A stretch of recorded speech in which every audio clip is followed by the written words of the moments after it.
Members of council, shave it or no? Shave or no? You're now live. I can't pull it off like you, Keenan. Thank you, members of council. Thank you for attending the Finance and Corporate Services meeting. I'm calling the meeting to order at 6:02 p.m. Thank you for attending our meeting. Due to COVID-19 restrictions, once again, we're having it online with staff available for any help that we may need. I'm going to declare a potential conflict of interest on the first item, which is an open delegation by Pattison Outdoor Advertising. I believe some of you may know, and the clerk's office has reported in the past, I do advertise with Pattison in relation to my counselor duties, nothing else. But there was an item in the past where they came forward on a sign on Bayfield and Ferris Lane, so I'm keeping that consistent in this open delegation. As such, my intention is to pass the chairing of the meeting to our confirmed Vice Chair Jim Harris. If you are Councillor Jim Harris, are you able to do that for this open delegation? Perfect. Okay, so I won't be participating in discussion. I'll just hop back in once this is concluded. To the staff member administering this meeting from the staff end, has my potential conflict been noted? It is, Councillor. It's been noted. Thank you. Thank you very much. Okay, I will now hand it off to Vice Chair Jim Harris, and I will go off camera. Thank you, Chair Morales. And as noted, Madam Deputy Clerk, the Council Morales' conflict is noted. Correct. And thank you. It has been. So we can move to open delegations, and we have one open delegation being provided tonight by Pattison Outdoor Advertising, with representation by Nina Gassemi, Nathan Jankowski, Nicholas Campney, and John McKinn from Rio, Canada. This is concerning a sign variance application for the Georgia Mall located at 509 Bayfield Street. And just, am I correct that, I apologize if I'm pronouncing your name poorly, that Nina Gassemi will provide the open delegation? That is correct. On both and accounts? you said my name correctly as well. Okay, good. 2 for 2. I'll take that as an early lead. Thank you. So please note, in accordance with the city's procedural bylaw, you will have 5 minutes to provide your comments, and take it away. Thank you. Ready. Thank you.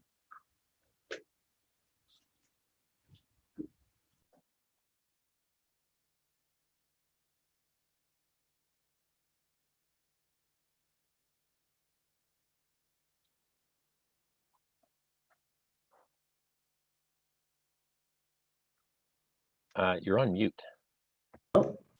I'm hoping you can all see my screen right now. We're good. Perfect. All right. So thank you, Chair and members of the committee. My name is Nina Gassemi, and I'm a leasing rep here at Pattison Outdoor Advertising. This presentation is regarding our application where we're looking to seek approval to allow the existing sign at 509 Bay Street, which some of you know as Georgian Mall, to display third-party messaging. So the existing sign can currently display ads for any of the 130 plus tenants located inside the mall. We are seeking approval to expand this opportunity to other local and national businesses. An important item to note is that we are not proposing any changes to the existing sign's attributes. The height, size, illumination, and location will actually remain unchanged. So to provide some visual context, we've included an image of the current structure located at 509 Bayfield Street. As you can see, the ad here at the time displayed city-related messaging, which we will continue to provide with this approval. And the location of the sign is at the northeast corner of Bayfield and Livingstone Street East. So this map showcases the property boundaries along with the surrounding area, which is very much commercial along Bayfield. The existing structure that's there has 2 digital faces, which faces both north and southbound traffic.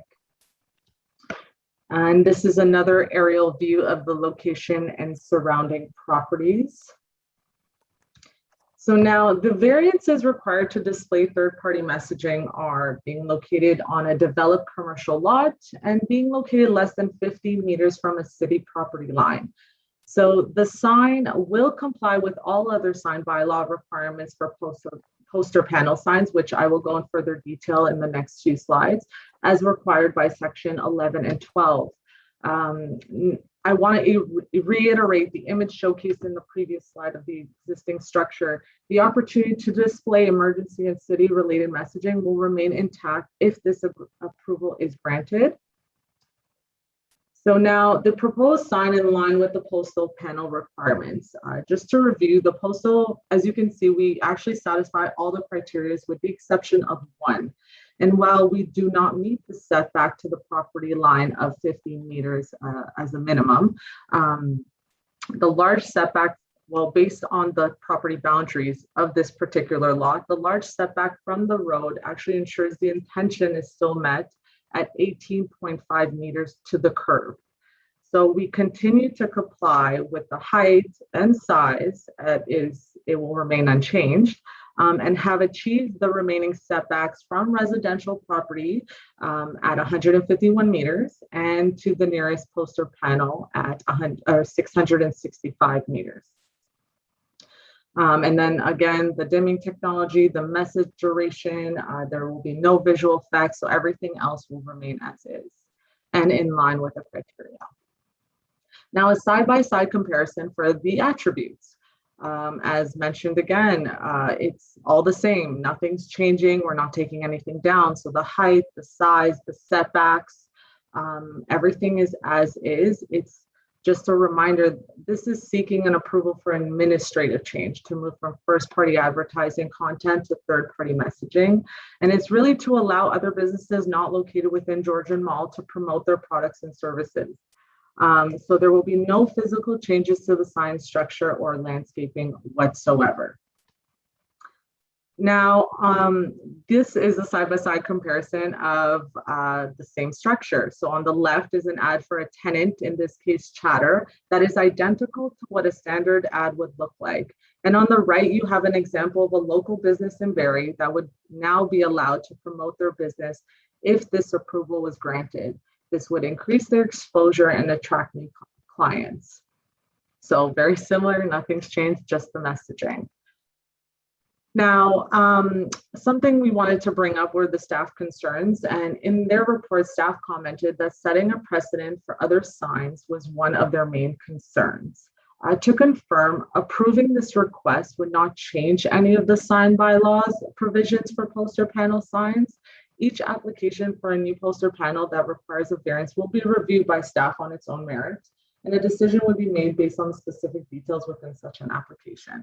So this committee can rest assured that granting the approval for the existing sign to display third-party copy would not lead to any extended permissions for other poster panel signs. We believe that it's a minor variance worth granting, given we are not proposing to change any of the existing signs attributes. So we are hopeful of the committee's favor and are available to answer any questions you all may have. Our colleague, John McKinnon from RioCan, is also available to answer any specific questions. And thank you so much to staff for your patience along with the process. We really appreciate it. And that's it for me. Great. Thank you very much for the presentation, and a very well-timed presentation in 5 minutes. So you tried. So with that noted, are there questions or comments from committee members?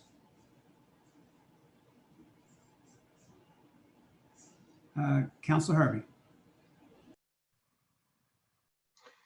Yeah, I guess the most obvious one would be, what's your rationale for wanting to expand your advertising on this sign beyond the 100 and some odd businesses that you already have within your mall? I will actually let our director, Nicholas, speak on this. Nicholas? Good evening, councillors. So as far as why we're seeking approval to expand the opportunities, we're the current operator of Barrie Transit buses as well as Barrie Transit shelters. We've been in the Barrie market for upwards of 50 years. And when we look at the current demand for poster panel signs throughout the city, we can see that Bayfield Street is a highly desired area for signage. Currently, there's only a handful of sign locations permitted throughout Bayfield Street, and we often get requests from local clientele looking to promote their businesses both locally and nationally in these areas. So when we looked to partner with RioCan originally, we saw an opportunity that, we're talking about an existing sign location. We're talking about a major commercial hub that represents, a huge shopping center surrounded by other commercial districts and areas. So we felt that this location was, a suitable candidate to provide additional opportunities for those local businesses to advertise. And just a follow up to that, I assume if this request would be granted, there's no contractual issues with the existing stores in their current contracts with RioCan with having this third-party advertising out front of the mall? No, as part of our agreement with RioCan, we've got provisions in the contract that we'll do our best to ensure that any existing contracts on the sign are honored. It's simply as time goes on and those contracts are not renewed, we would then have additional opportunities to promote advertising time on that sign to additional local businesses who may not be tenants to that property. And actually, that just one last follow up to that. Then, when it comes to the number of ads that you have in your cycle, like how long is each ad up, and what's the maximum amount of ads that you permit to be within the cycle at any one time? So the City of Barrie sign bylaw currently requires that the minimum ad duration between messages be 8 seconds. So we would be compliant with that requirement. And based on full occupancy, meaning that the sign was sold out, we would have 7 different advertisements in the loop. 7, that's it.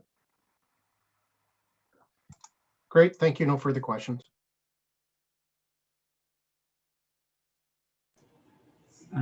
Are there any other members of the committee who would like to ask a question of the delegates?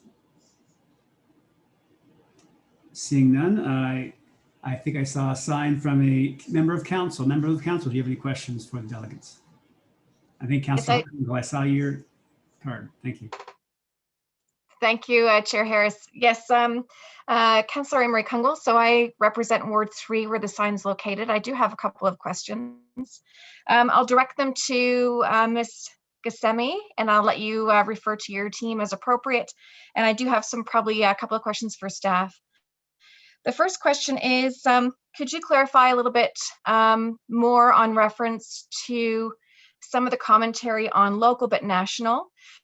So I'm making some assumptions about maybe there being priority to other Barrie related businesses. And I was hoping you can clarify, while I believe, Nicholas, you spoke quite a bit about a long-term relationship in Barrie and in advertising and marketing there. There's some reference in the slides and then in the comments too about national. So for those watching and for us tonight, would the opening of your invitation to look at a broader audience of retailers be specific to being a Barrie business as a qualifier? Given that this is national and it is related to sales, I will let Nicholas answer this just because I handle the application for the structure and he'll be able to speak more on the sales side. Yeah, so for Paddleton Outdoor, we're a bit of a unique breed in that our business has always prided itself on being local in focus and national in scope. So the majority of advertising dollars unfortunately come from national businesses. We're talking about the Coca-Colas of the world, and unfortunately they make a large part of the annual advertising spend throughout Canada. But one thing we've always prided ourselves on is having local representation, whether it be through sales reps or relationships with direct clients in each market.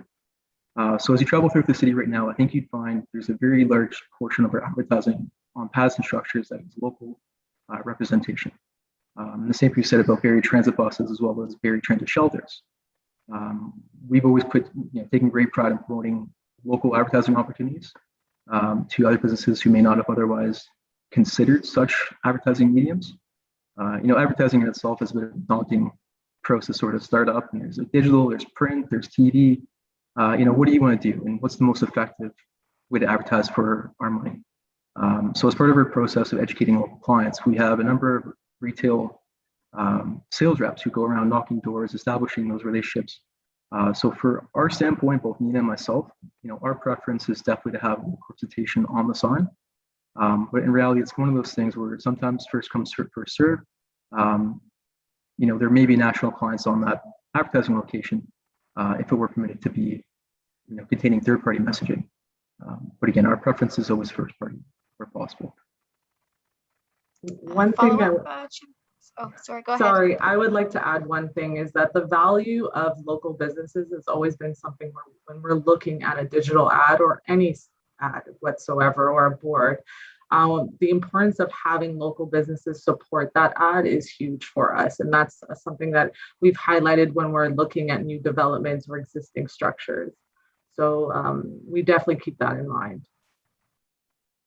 In follow up, if I may, Chair Harris, would you consider, or are you considering at all, any type of formula or ratio of local to national as you're proposing this forward?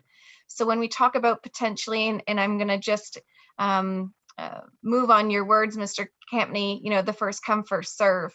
Do contracts get opened up and then it's a recommitment in and starting at a new baseline? Or are you still terming out the contracts that exist, or are you ending them and opening up your market to new advertising? I'd be interested in the process you're going through. Are you just adding more to the current?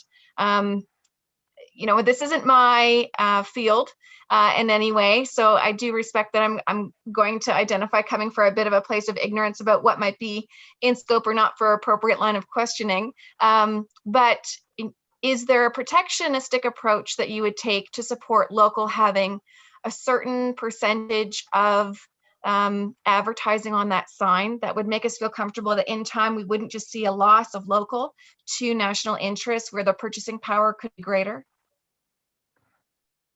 To be direct to you, I'm not sure that our system would allow for a set amount, but I can tell you that both Nina and I take great pride in the work that we do, and we see this as a fantastic local opportunity. We would definitely put pressure on our local sales reps to emphasize the value of the retail opportunity at this location. As time goes on and our systems and technology kind of upgrades from our side on the back end, that may be possible, but I can say for sure, right now at least we don't have that ability. But as far as the actual advertising process itself, the existing clients are currently advertising on the digital sign that exists out front of the property. We would continue those clients as is. If a client chooses not to renew those contracts, that would effectively open up one advertising spot in that available loop of space each day. And then ideally what we would have is priority given to our retail representative, who would then have clients contracted in advance to take over the space that becomes available. Our local representative will be able to see and monitor the upcoming availabilities on signs with those local clients as they choose not to renew.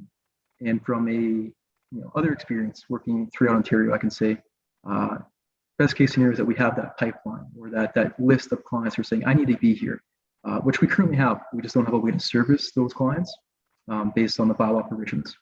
So what we'd like to do is basically open up that opportunity and say, if Coca-Cola chooses not to renew their contract that's currently up there for the existing sign, we could then fit in, a local realtor, or we could fit in a message for a counselor who wants to advertise there, or it could be a message even for the city to promote, RibFest.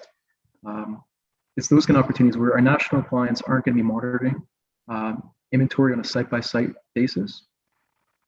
Our sales rep is going to have this as a premium location that he's going to get calls for. So we'd like to set it up that way for him to succeed. Okay. I have an additional follow-up, Councillor Chair Harris. Yeah, absolutely. Is there anything for myself, members of council, and the public to appreciate about your company and the ways in which you make decisions about who is the type of company that you would align to as a business to display? So is it really about the purchase power around first come, first serve, and then paying the rate available? Or do you have ethical standards or something as a guideline where the public would be reassured that we're not going to see ads if we move in this direction that could open the door to things that the public might have or damages the reputation of local businesses, the city, and or I'll leave it there, but wondering about what is that screening process, if any, that you apply? Absolutely, great question. So the answer is kind of twofold. Number one is that we partner with RioCan on this property, and as the owner of the property, we need to make sure that the content appearing on the sign is of a quality and tasteful nature. They have a standard as a business that we want to, make sure we're representing fairly. But from a business standpoint, the advertising industry is regulated by the Canadian standard of, it's the Canadian Code of Advertising Standards as well as Ad Standards Canada. So all the content needs to be truthful, fair, all these kind of quality pieces. And from a local standpoint, operating in the Barrie market for well over, the 50 years that I mentioned, we have a fairly good idea of what the local community is expecting and wants to see on these types of signs. We know what's offensive, and we can actually input restrictions in advance on the location. So anything that's controversial, anything that's related to the sex industry, anything that's related to religion, can actually be prohibited by our content, by our system. And that way, if a client who's interested in advertising in one of those categories reaches out to us and says, hey, Nicholas, I would like to appear on this billboard, we can actually look at the restrictions or the regulations around that type of content, flag it and say, look, we got to change this part of your advertising creative because it's not fair for the community or doesn't look appropriate in nature for the community as a whole. But if we go more in this direction, we feel that would be more appropriate, or we can just say no altogether. So I can tell you as a business, we've recently implemented 2 company-wide changes. We will not advertise any pro-choice or pro-life messaging. We've just taken a stance as a business that we can't be affiliated with those type of advertising creatives. Similar with PETA.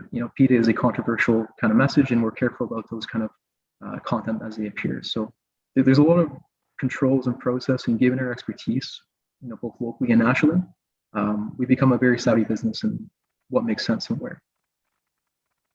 Okay, thank you. I hope that answers. It does. It makes me think it's an election year. Does that mean we could see, one of 4 potential? I won't get into that bag, but just around signage opportunities and how they're used. It's a very interesting market.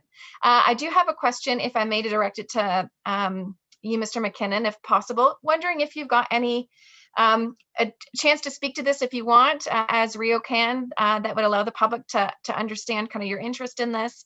And if there's any sense you have from the 130 businesses in the mall that feel great about this, indifferent about this, or, considering we do a lot of work as the city of Barrie around promoting our businesses and small business centers, is this going to create strife or an unfair competitive advantage where we're going to see businesses in the mall not feel like they're actually getting marketing that they had access to? Hi, yeah, thanks for the opportunity to speak to you guys today. But I think that like Nicholas has commented, that the opportunity is there for our tenants to advertise.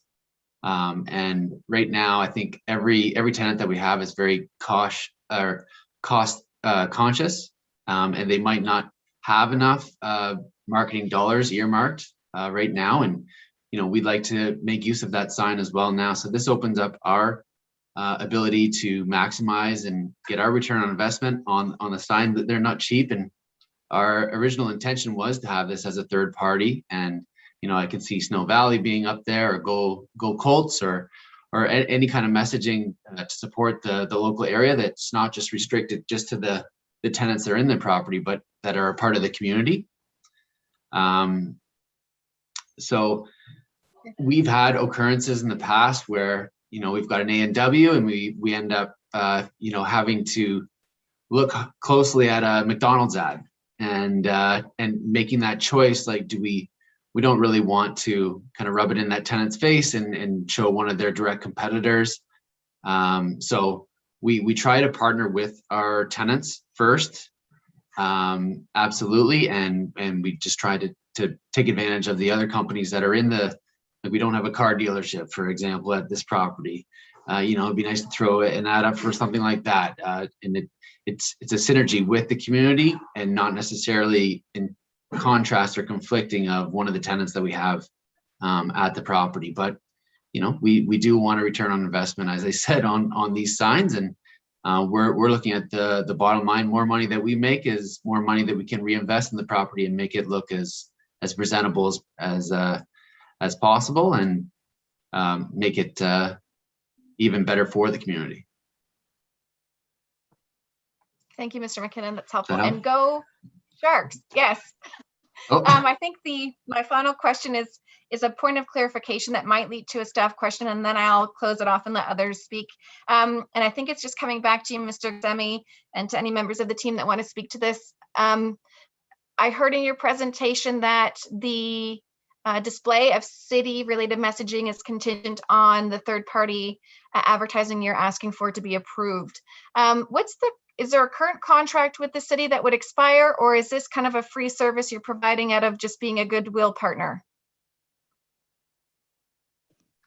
Essentially a free service that we're providing as a goodwill partner. It's something that we'll continue to do so, and we do at the moment. So hoping to get some more up there and promote the city as much as possible.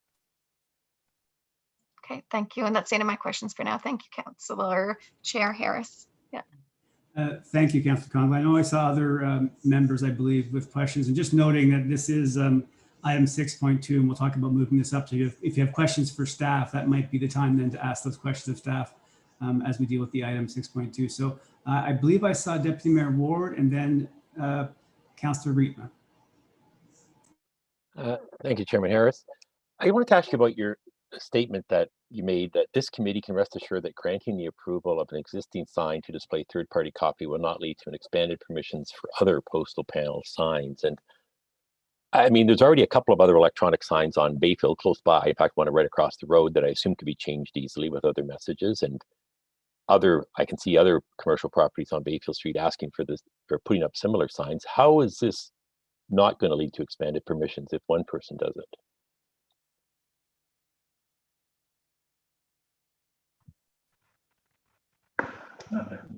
Thank you, Deputy Mayor. From our standpoint, the application, the merits of an application are always looked at on a case-by-case basis. There may be similar circumstances or a similar series of variances being requested by future property owners. But when we look at the actual physical circumstance of this property, I think we've always said, or staff at least should look at it as, what are the variances being requested specifically to this property? What is the surrounding context? The streetscape, etc. So although similar requests may come from the future, there is no duplicate of Georgian Mall as a whole. I guess simply put, from our standpoint, we're not seeking to amend the actual bylaw provisions related to the sign bylaw for poster panel signs. We're simply seeking a variance from the two provisions based on the character of the existing sign structure. Okay, thank you. Thank you, Deputy Mayor Ward. Councillor Rietma. Thank you, Chair Harris. I take your point about when later on we will deal with item 6.2, and I'll have more to say then. But I guess I just have one question. I want to know how far this sign is from the property line. We've heard a comment that the bylaw requires it to be 15 meters from the property line, and we've heard that this one is 18 meters or so from the curb, but we have not heard how far this sign is from the property line. So could I have an answer on that, please?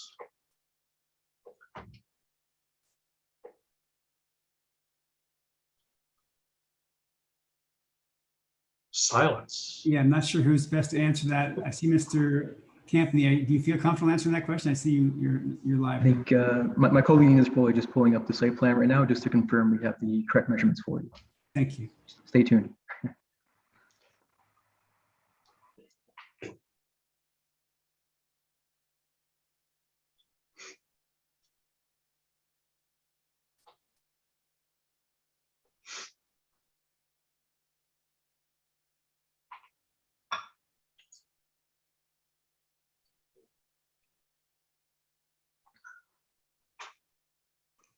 Sorry about that. Give me one.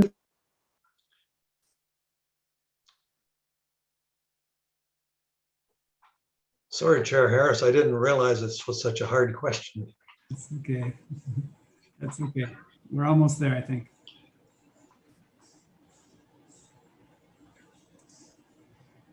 So just looking at here, I believe it's about 4.5 meters from the southerly property line and about 2.5 meters from the westerly property line along Bayfield. Okay, thank you. That answers my question. Thank you, Councillor. That's all then? Okay, thank you. So thank you for the questions, committee members and members of council. As noted, there's an accompanying memo from Enforcement Services in tonight's agenda under reports to committee at 6.2. So in accordance with the procedural bylaw, it can be moved up on the agenda and can be discussed in advance of tonight's presentation from Water First. Does anybody object to dealing with the memo now? Let me quickly scan. Okay, great. So with that noted, we can deal with this now. And just as noted, we do have Ms. Tammy Banting here, Manager of Enforcement Services tonight. So certainly questions or comments can be directed to Ms. Banting. And with that noted, are there any questions or comments from committee members for Ms. Banting?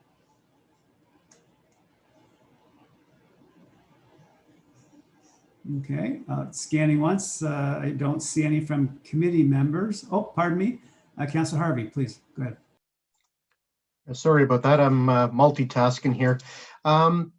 Yeah, just for staff, I know we do, obviously, it was mentioned that there are other billboards around. I know we've got at least one or two in the south end, and I know one in my ward in particular. And like, I know obviously this particular sign is on land that's owned by RioCan, but I know some of the other signs are kind of in like a open corner of an intersection where there's really nothing.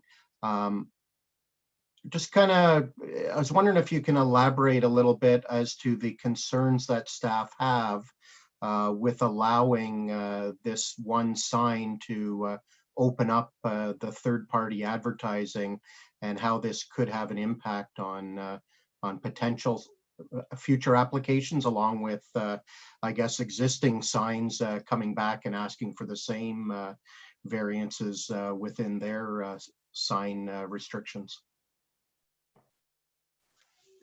Thank you, Councillor Harvey, and through Chair Harris to yourself. I guess I will start with, we have for sure had a very long relationship with Pattison Outdoor Signs and have addressed many signs throughout the community.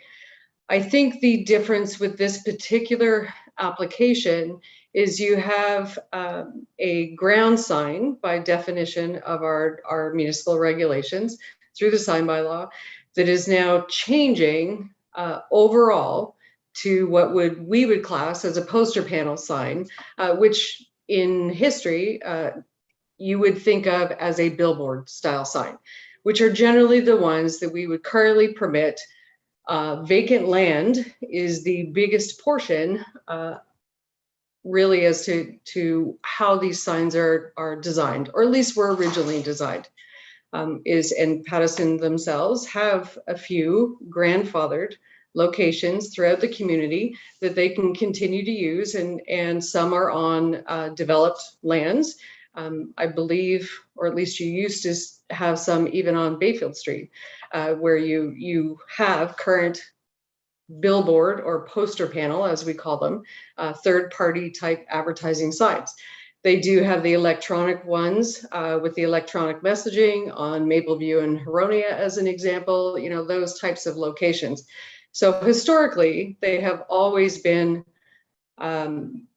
designed as third-party advertising. So they could advertise something, a national corporation that is in Alberta, or RioCan, as an example, could advertise some of their locations outside of the city of Barrie.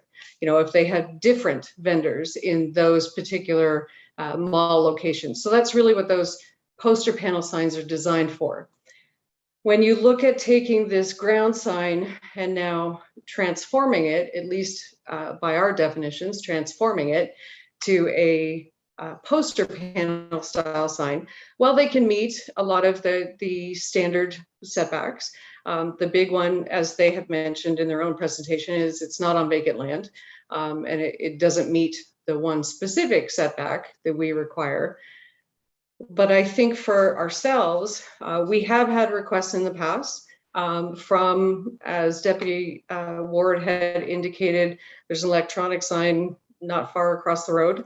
And we have had requests in the past for them to advertise other businesses, local businesses, but that are not located at their actual property. So I think we need to keep in mind that in general, whether it be through a court system, being case law, or just through our own municipal governance, we have to consider what justification we would have in the future to say no on the next applicant coming in, who may, as well as Pattison, be able to meet a lot, if not all, of the setbacks that we would normally require, whether that be, I believe the Kozlov Mall has one, you know, those different locations that want to as well get some return on their investment for that particular sign type. We're definitely not against poster panel signs, but the way that the municipality has chosen to incorporate them into Barrie is to try and keep them what they were designed to do. So on a vacant land, be the larger style billboard signs and allow for those advertisings that don't perhaps potentially conflict with the businesses or vendors that are on that particular property. So that's really the biggest concern moving forward.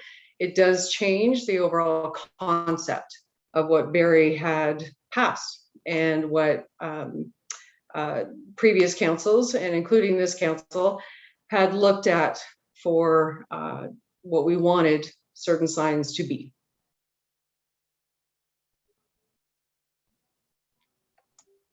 Great, thank you. That's all my questions, Chair Harris. Great, thanks, Councillor Harvey. Any other members of committee have a question for staff, Ms. Banting? So I'm not seeing one. I do have one as a committee member. I just quickly, Mr. McKinnon noted, and understandably, that there's a financial incentive for RioCan to have their sign further activated. I'm just wondering, in the spirit of signs and if the term is still fair to say visual pollution, if one of the motivators of having these signs restricted in the type of advertising they have, because obviously it sounds like there's more value to them when you can open them up to a broad range of advertisers. If that's one of the ways to maybe manage the number of sign requests, the number of signs that we have along the city, such that these become very popular, is that part of the motivation behind the restrictions that we currently have in our bylaw, Ms. Banting? Is that fair? Sorry, Chair Harris. Yes, I would say that the statement is fair. And, you know, as you had indicated, there's been comments from other councillors over the years. Signs comes up fairly often, as Pattison themselves know, discussions of signs happen. And regardless of the type of sign, it can cause some concern, varying from different people. But whether you have a mobile sign all of a sudden, or you have a ground sign, or you have these poster panel signs, all of that influx of signs, especially along certain corridors like Bayfield Street, it does become almost overwhelming in those particular areas. So I think initially that's why it has been upheld that these poster panel style signs be kept on vacant lands, with the exception of the grandfathered ones, but any new be kept on vacant lands and be kept as they were historically seen in Barrie. Great, thank you, Ms. Banting. And no other committee members with questions, and so I would happy to go to our council members. And I did see Ms. Kungle, Councillor Kungle, please go ahead. Thank you, Chair Harris. I'm not sure the best way to frame this, but perhaps to Ms. Banting, and as I'm thinking through the conversation, is there any middle ground without kind of rescoping the whole proposal forward. And I know that there's a specific intention there, and I recognize that. But save for, identifying that this doesn't align to council's historic position on signs, balancing with maybe an opportunity to look at revenue generation with an existing sign, what would be the scope of a proposal coming forward that would still meet the intentions, but open up to a larger market? Would that be one that basically is very specific businesses that are not in direct competition with the surrounding area? I'm not sure if that's kind of a middle ground or an option within, the range of accepting or declining this proposal. But is there something or framing of this that you would recommend or see that would work within the current bylaw, but also support an intention around maximizing the opportunities with that sign? I saw Ms. McAlpine, sorry, Ms. Banting, pardon me. I just saw Ms. McAlpine light up, but I'll let you decide who wants to take this then. And I was going to ask if she did, because I did see her come on the screen. So it's entirely up to Donna if she wants to go ahead.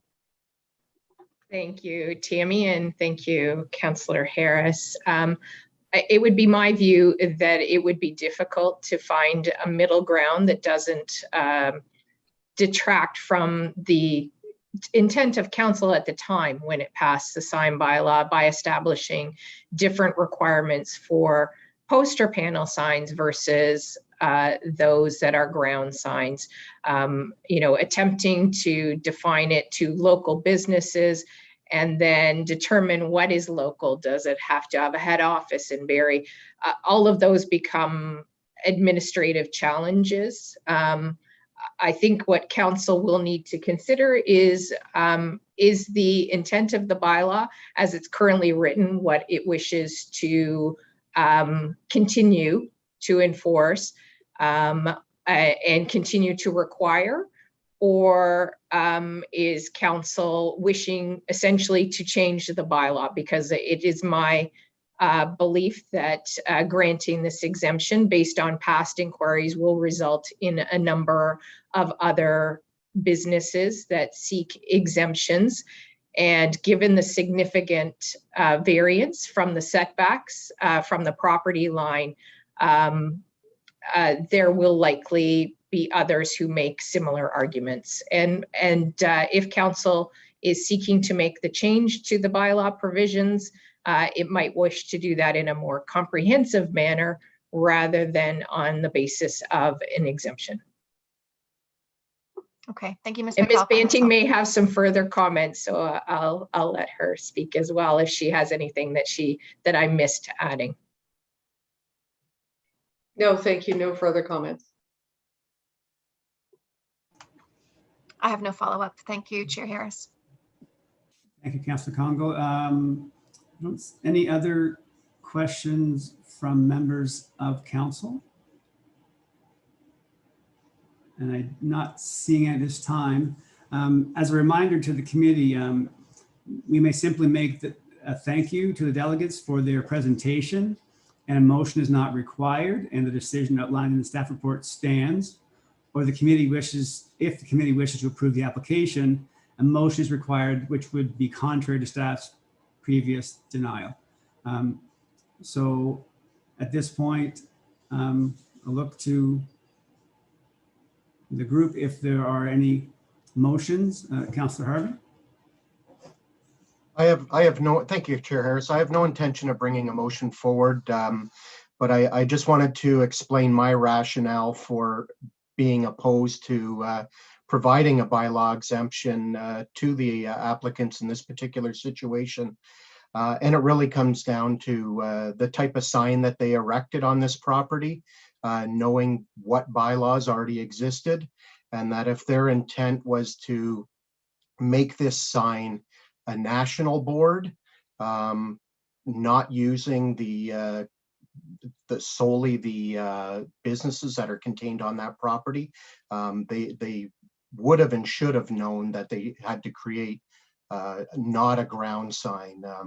And I think if we were to even consider approving this, that we're really going down a slippery slope that creates some undue case law for future applications where we would then be put into a corner where we would have no choice but to then approve any additional requests that would come forward. So as a result, I definitely am not in favor of granting this, but I just wanted to make it quite clear to the applicants as to my rationale for not considering their request.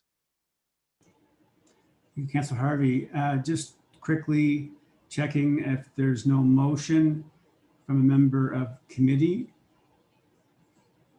and seeing none, we would like to thank the delegates for their presentation.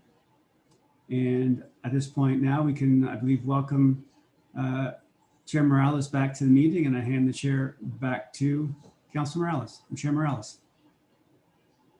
Thank you, Councillor Harris. Just pulling up here to the section.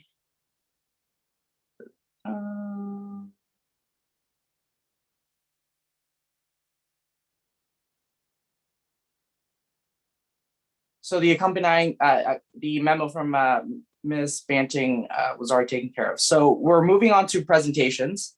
This evening, we have one presentation from Water First. This presentation is a result of motion 21-G-209 from an item for discussion from the August 9th, 2021 General Committee meeting. I'd like now to call upon John Millar, Executive Director and Founder, as well as Sam Murray, Development Manager from Water First, to provide the presentation. As a reminder, you have 10 minutes as well, and you are free to share your screen. Thanks.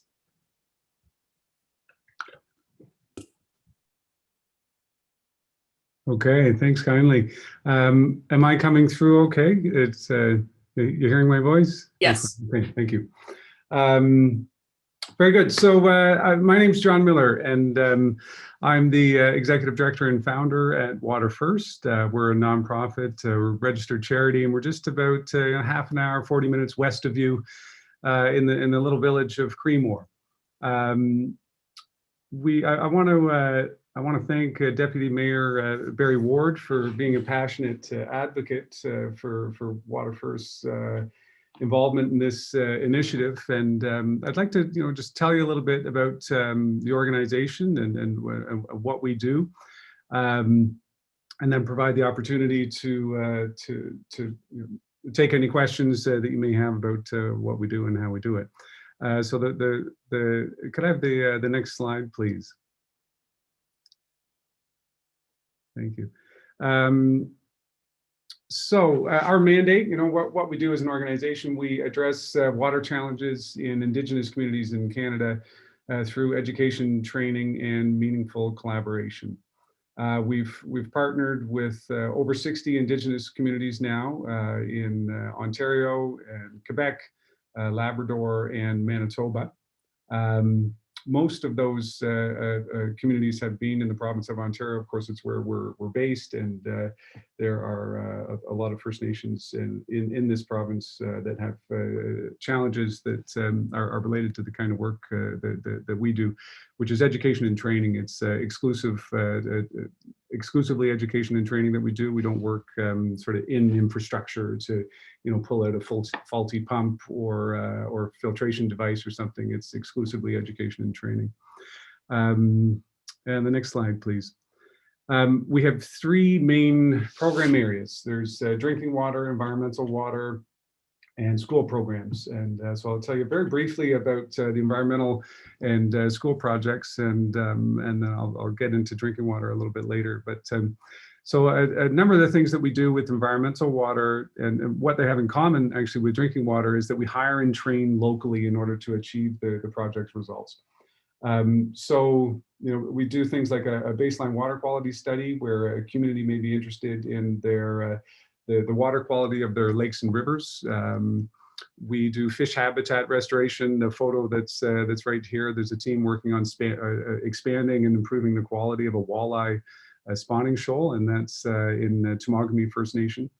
And then we do contaminants sampling as well, where we will sample fish, sediment, and water in order to get an understanding of contaminants, heavy metals like mercury and so on, that may be in those substances.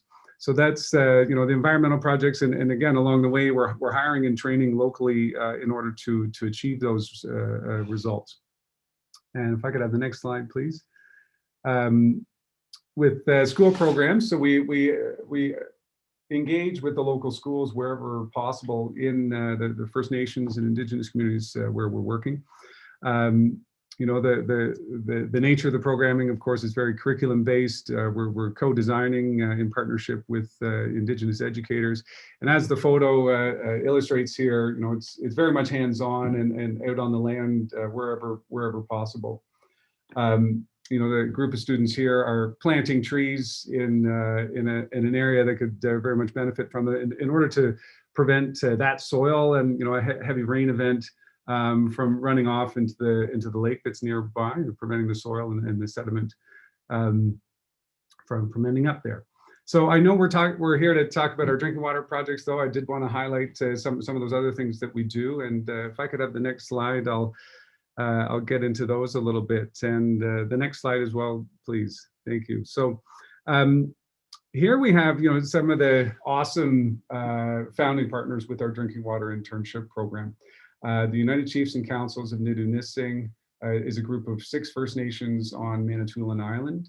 Wigwamacong unceded territory is a 7th First Nation on Manitoulin Island toward the east end. And the Anishinaabe Nation, which represents 39 First Nations across Ontario, is also a very critical partner. And the next slide, please. We've also been working with the Bemose Tribal Council for about 1.5 years now. There's 10 First Nations that we are partnered with in order to implement this drinking water training program. We actually fly to Winnipeg and drive back to Ontario in order to access the partner communities there. And the Bemose Tribal Council has been quite critical to ongoing program development as well. If I could have the next slide. We're currently also working with the Wabnung Bemjiwang Association of First Nations. If you were to, and about 8 First Nations associated with that project. If you were to draw a triangle from Parry Sound to North Bay to Sudbury, those 8 First Nations would be roughly in that region. We're in the early stages of this project. This photo was actually taken yesterday from some of the participants up in Killarney. Where they're doing some environmental water sampling and studies. And we are in the early stages, but I'm quite proud to say that 13 out of the 15 participants in this project have already passed their operator and training exams, which is really quite an accomplishment. It's a tough exam, and they've worked really hard to get there. And next slide. The overall purpose of this program, we're supporting the local recruitment of young Indigenous adults to the drinking water field. And we are, very much active in the recruitment elements as well. A lot of Indigenous communities are super busy. They were busy before we came along, and so we try to lend some capacity when it comes to identifying the individuals who would be a good fit, very much in partnership with local leadership to identify those individuals. We help the participants to obtain recognized water certifications.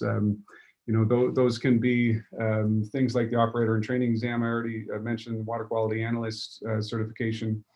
And not everyone passes their first exam attempt either. So the WQA, water quality analyst in particular, can be quite challenging. So we do roll up our sleeves if that participant is willing, and I'd say 9 out of 10 times they are, to give it another shot. Then we have our trainers, sit down right beside them, and if it's one-on-one tutoring that's required, we'll do that in order to explore: is it the chemistry, is it the math, is it a combination of the two? in order to better position the participant for another attempt at the exam. And then we want to help communities, meet local demand for water operators.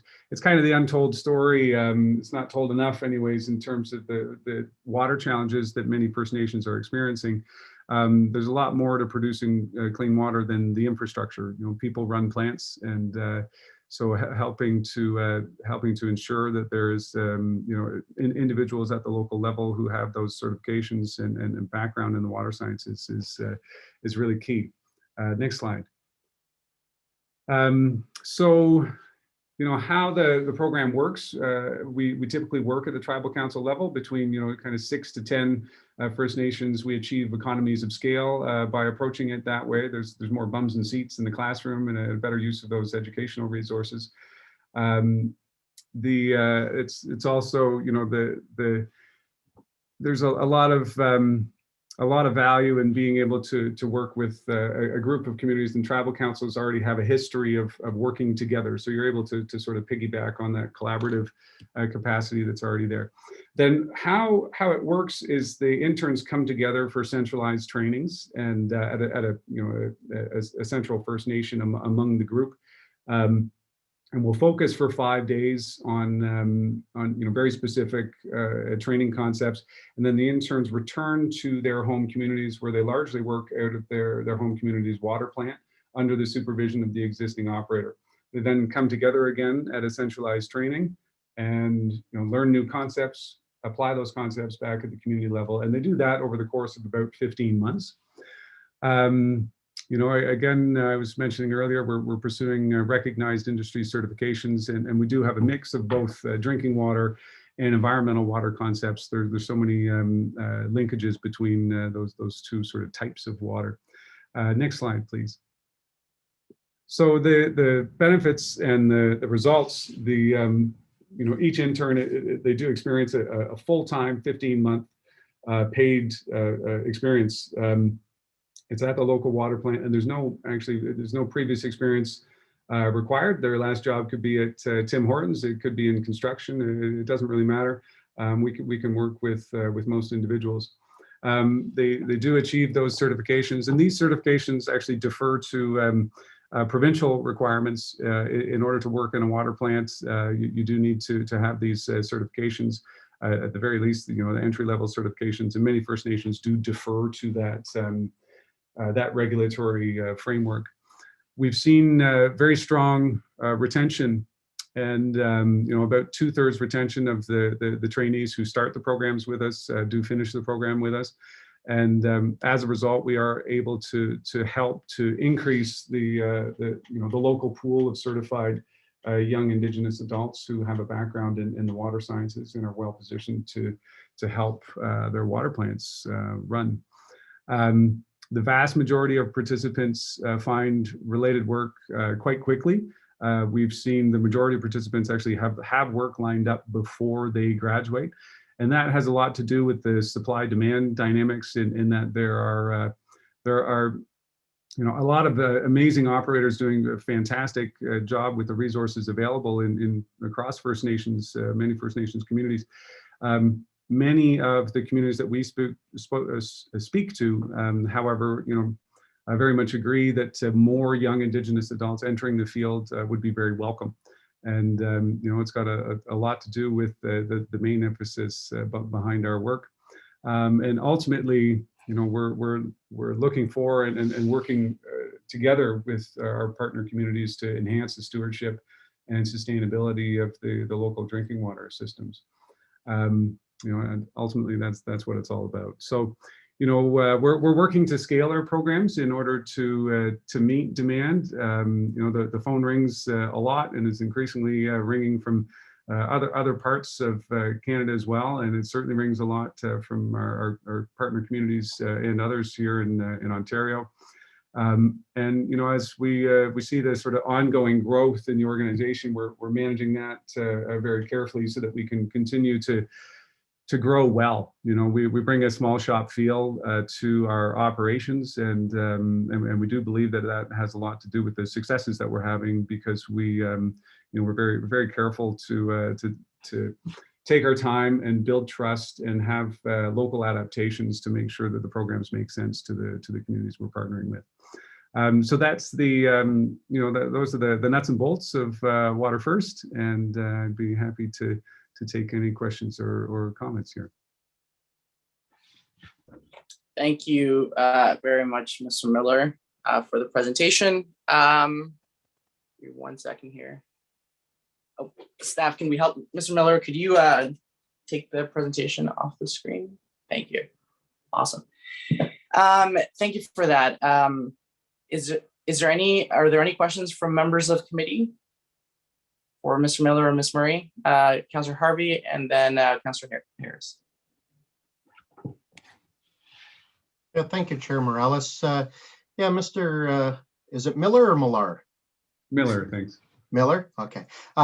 Just curious, which communities closest to us here in Barrie that your organization currently operates out of?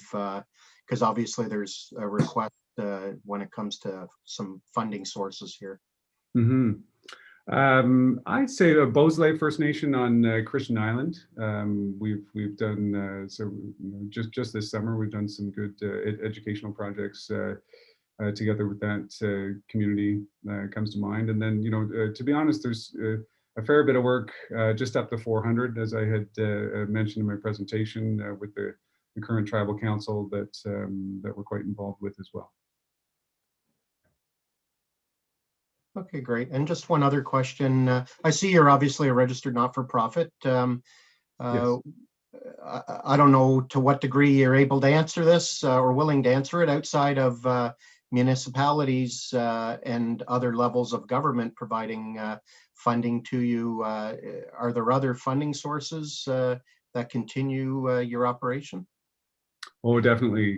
Yes, we receive funding from a variety of sources. I mean, certainly philanthropic donations from everyday average Canadians. A number of different foundations donate to Water First. A number of different corporate partners, the federal government, some provincial funding, relatively minor in the grand scheme of things. But yes, so I'd say quite a diverse set of funding sources.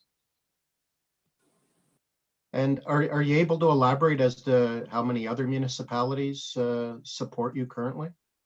Oh, other municipalities, none. I believe, a few years ago, we received a small amount from Clearview Township here where we're based, but typically we have, this is new turf. I'll be completely honest to possibly receive funding from a municipality.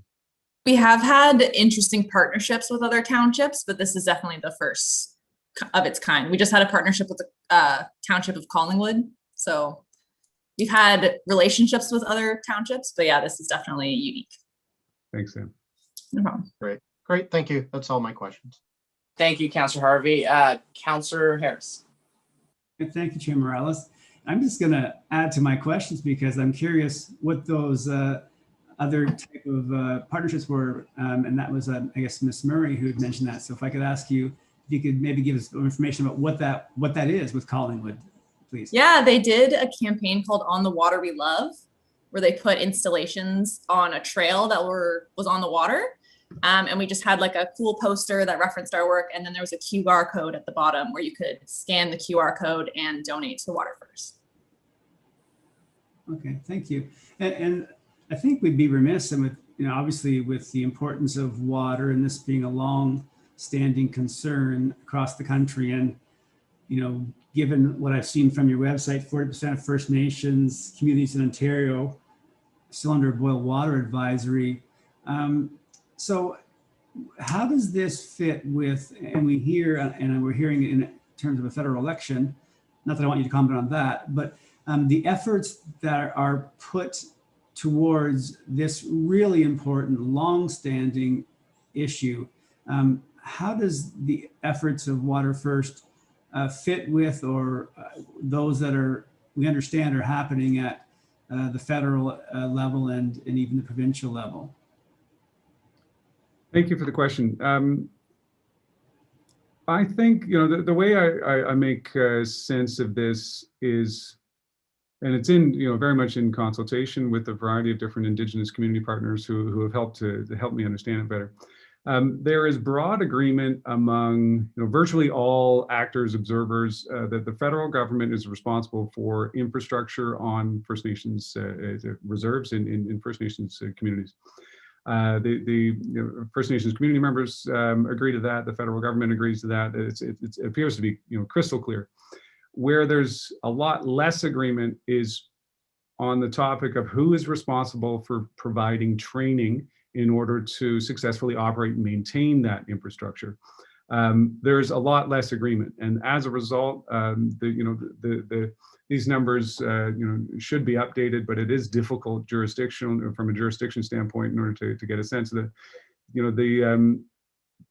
a lot of First Nations, it can be up to a third, don't have a certified drinking water operator. And it's a problem that has persisted for a very, very long time. One of the ways that we're adapting and kind of trying to find a space in that context that's unique is that there are terrific training resources that are available to existing operators. And what there appears to be quite a lack of is are resources to help recruit young Indigenous adults to the field.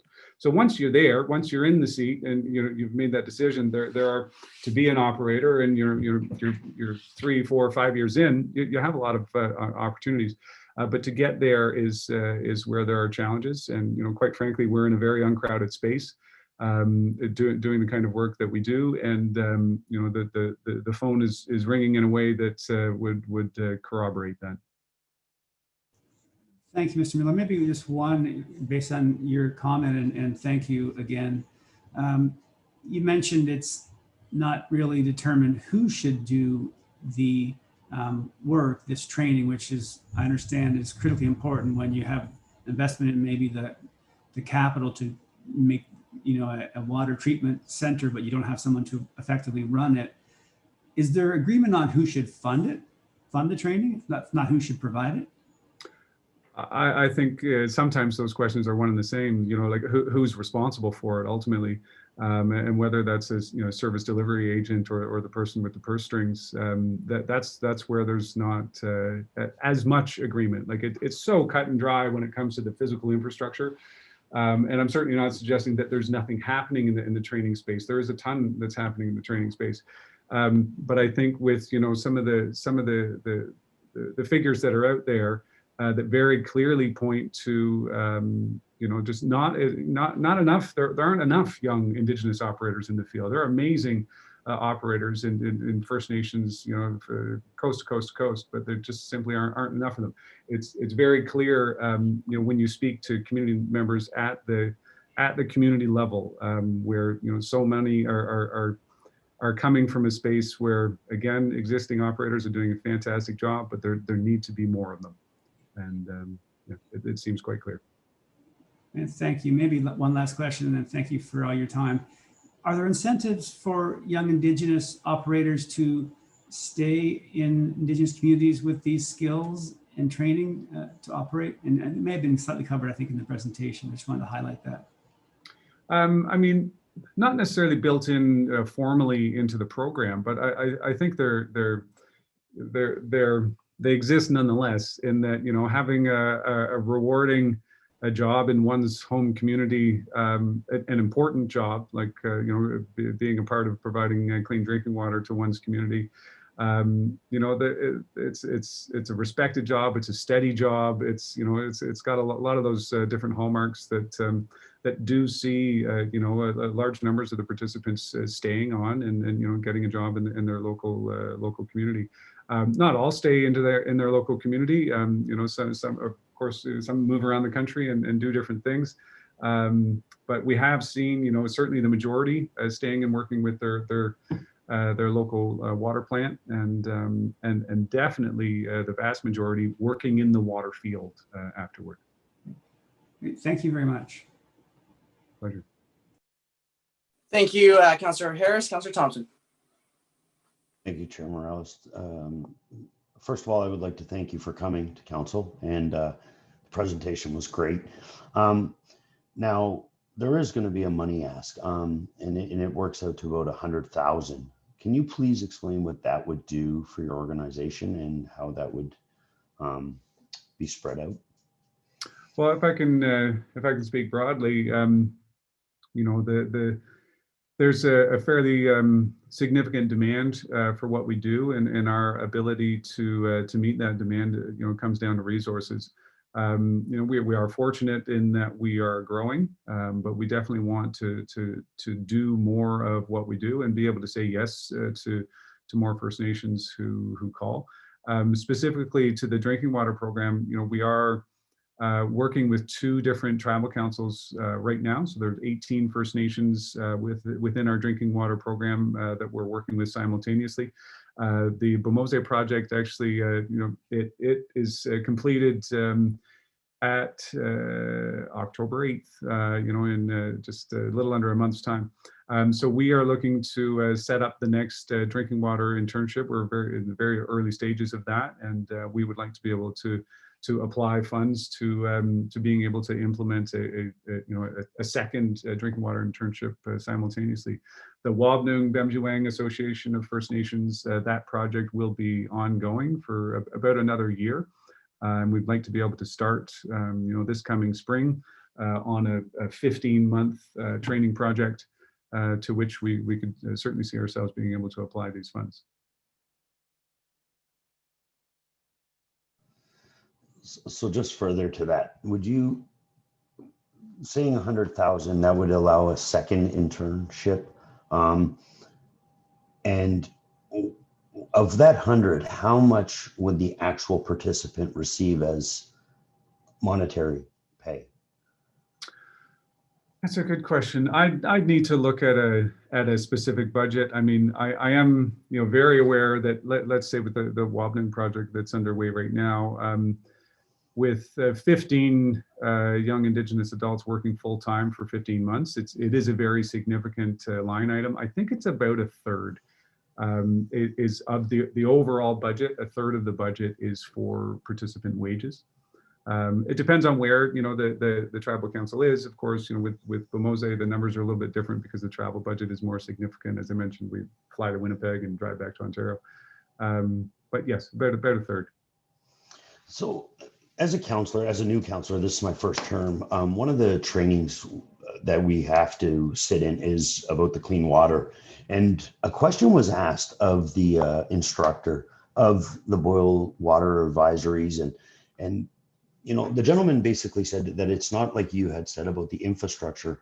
And with the success of your program, it was retaining the staff because of like a third, for example, if somebody had a full certification in water treatment and a third of like, that's 33,000, anybody with that certification could come to, you know, a municipality of Barrie, Guelph, London.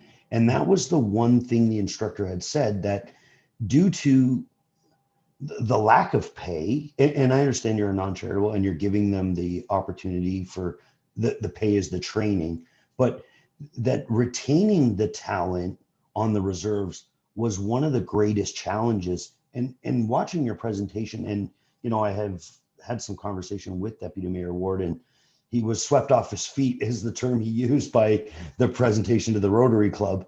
And I agree that it's great work you're doing, but do you not believe that as a city, we would be better lobbying to our federal government, you know, because to me, and not to use a pun, but like, it's like pouring a Dixie cup into the ocean, 100,000, when there's billions spent every year on the water. And it doesn't seem like we're moving in the right direction, you know. And I won't bring up the federal election either, but in the debate, there was 105 boil advisories, and apparently we've solved 109. Like, that's what he said in the debate, which, you know, he's 4 ahead, but it doesn't seem that we're ever getting anywhere close to resolving this. And, you know, as much as, you know, it's that time where it's nice for us to give money, but, you know, as I've been on council, we don't actually give money to charities. It's not one of our mandates. And we've just went through a pretty tough budget on the municipal side where we've said to our residents, we can't even maintain our own infrastructure.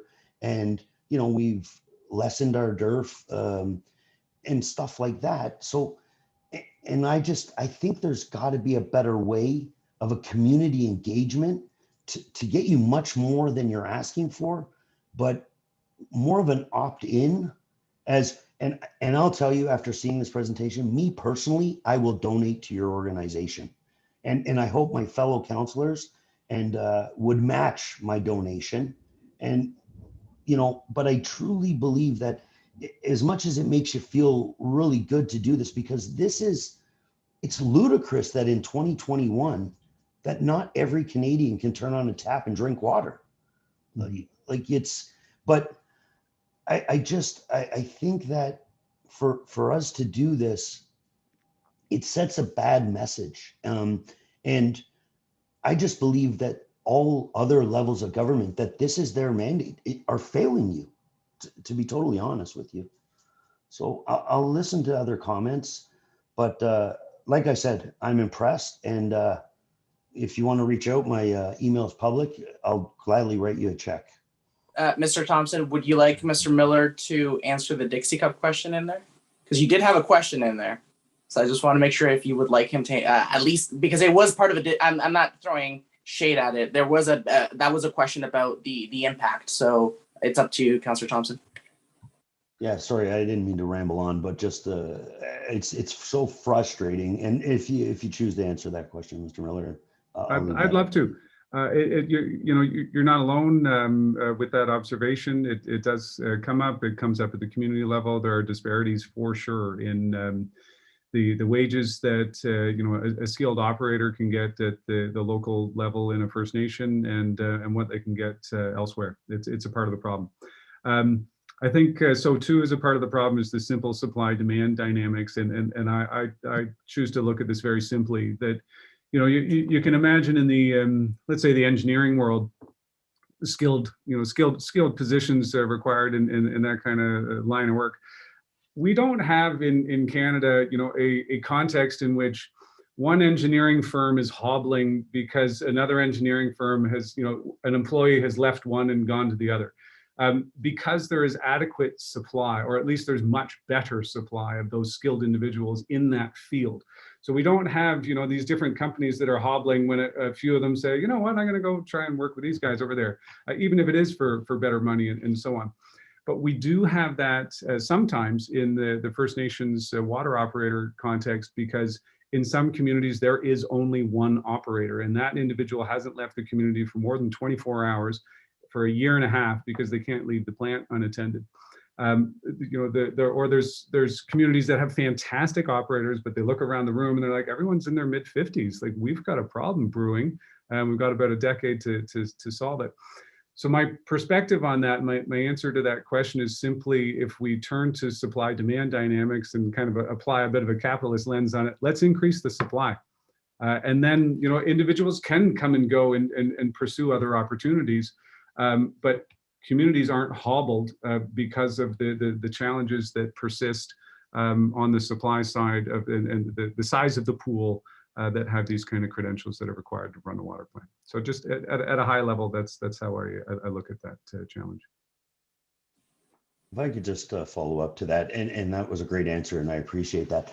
But do you think by incentivizing the people, like by increasing the wages, for example, when we ask, police to go to our, a rural community and far away, we pay them more, doctors. Sure.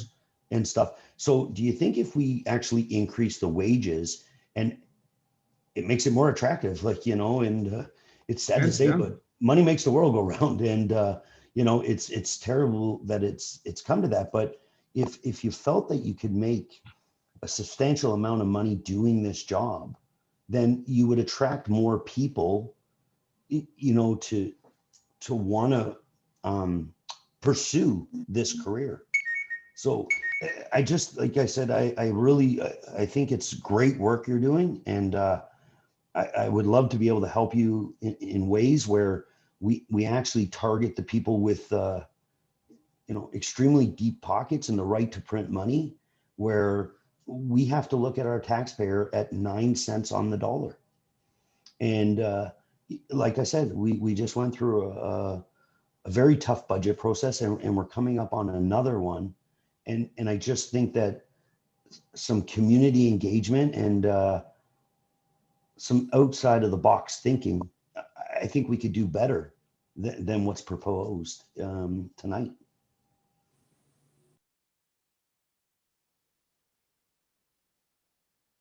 Thank you, Councillor Thompson, for that. Any other member of committee have any questions or comments on this? Any member of committee? No member of committee. Non-members of committee. Councillor Kunkel. Deputy. Councillor Kunkel, do you mind if I go to Deputy Mayor first? Okay, sorry, thank you. Deputy Mayor, go ahead. Thank you, Chairman Morales. I just had a clarification. I'm not sure. I mean, the money that Water First pays the operators is only for their training. After that, they're paid by the band council, I'm assuming. So I don't know what they get paid after that. I don't know what the wages are, but this is only paying them for the internship for the 15 months. After that, they're paid whatever the band council has to pay to attract water operators to their community. I'm not sure, because by your question, I thought maybe you thought Water First had a continuing commitment to pay them. I just want to clarify that. Thanks. Thank you, Mr. Miller. Thank you. That's an excellent point. Yes, our project, our internship program provides wages for the duration of the training, which is for 15 months. That's in partnership with some Indigenous partners. With Wabnung, for instance, we are not providing the wages. There's an Indigenous entity named Gestajig that is based out of Sudbury that is providing the wages. So I want to be clear about that as well. But yes, it's for the training duration, and when post-training, the jobs that the individuals, the participants, graduates are obtaining, they're often funded by the communities themselves. Thank you, Mr. Miller. Deputy Mayor Ward. Councillor Kunkel, go ahead. Thank you, Chair Morales. I guess I'll start with a question, and then I'd like to share something, and I'll probably do a follow-up question. But so to you, Mr. Miller, thank you very much for the presentation. Very happy that you're able to join Finance on a quick turnaround since Deputy Mayor Ward brought the agenda item to Council, because it was quite a point of interest, but one that we did need more information on. My first question, I guess, is to ask you what you're hearing from band councils, what you're hearing from individuals that have been trained and move into the employment, because I do balance some of the conversation with how do we answer, and if we choose to champion this, how do we support the messaging to residents who may see this as, wouldn't it have been a better investment to support more of a local, or one of our 4 in this region, Simcoe Muskoka, if I look at that as our region, First Nations communities. And so what are you hearing and seeing as individuals graduate from these intern programs and the satisfaction in the job? So you've spoken really well to 2/3 retention, transferable skills, and it being a secure, stable, quality job. But I was wondering if you could share a bit about, if we think of ourselves as global citizens, what is this actually contributing to? I'm not sure where to start. So, I mean, do you mean just some of the benefits that are outside of those that I've already mentioned? I think so, or just is there something you can share that would help us to bridge a comment back to any taxpayer residents to say, this is why we could look at it in a different lens about it being important for us to contribute in this way as one-time dollars. While it may not be an individual we're formally identifying for internship for one of our communities, why, Barrie should consider this. I see. I think, and I don't want to, paint a picture as though I'm an expert on the Truth and Reconciliation Commission's calls to action, but I do think they're relevant here, and that they have called for all levels of government to strive to play some sort of a role in the reconciliation effort with First Nations in and across Canada. So I was saying earlier, this is kind of, to borrow a phrase that I heard earlier, a bit out of the box thinking. I think it's certainly unique and innovative. it's also, fairly efficient in a way, whereas, the city doesn't have to sort of develop an arm at the city of Barrie in order to engage with, specific groups in a formal program and to engage with Indigenous communities and so on. Some of the discussions around this initiative have suggested that this is a fairly simple way of approaching it to leverage the fact that Water First already does that. We engage regularly, daily. The number of staff we have in the field right now wearing hip waders or at least today, wearing hip waders, running training programs, that's already engaged, it's already running. So that there's a few ways of looking at it anyways in a way that can make sense to the residents of Barrie. That's helpful. And a follow-up, and I guess this gets to maybe where I'll take my questions to council at a different phase about what's possible for us to consider around, is it a one-time ask of, let's say, $100,000? Or is there anything restrictive about how money is given, where this council could almost say, how do we put money on the table hypothetically and say, we'll pay for a third and we're inviting other municipalities to join us and lead the way and use it as an advocacy effort too. So I'd love to see, I'm all in, I'd love to see council really consider this. But if there's not an appetite, with the sensitivity around taxpayer dollars and with the sensitivity tied to it not feeling as locally redirected as some may want, I'm hoping it's not a missed opportunity for us to look at how we might engage other municipalities and move forward together in an approach to really raise awareness. So are there any restrictions we would need to appreciate? Should it come back to council as an opportunity to invest in this as one time for 1 year? If that is not successful, is there a different model of giving? I'm assuming it's either as individuals, as some have commented, or we could partner with other municipalities and look at supporting an intern. I think it's an interesting question. Presuming that's for me, would you like me to comment on that?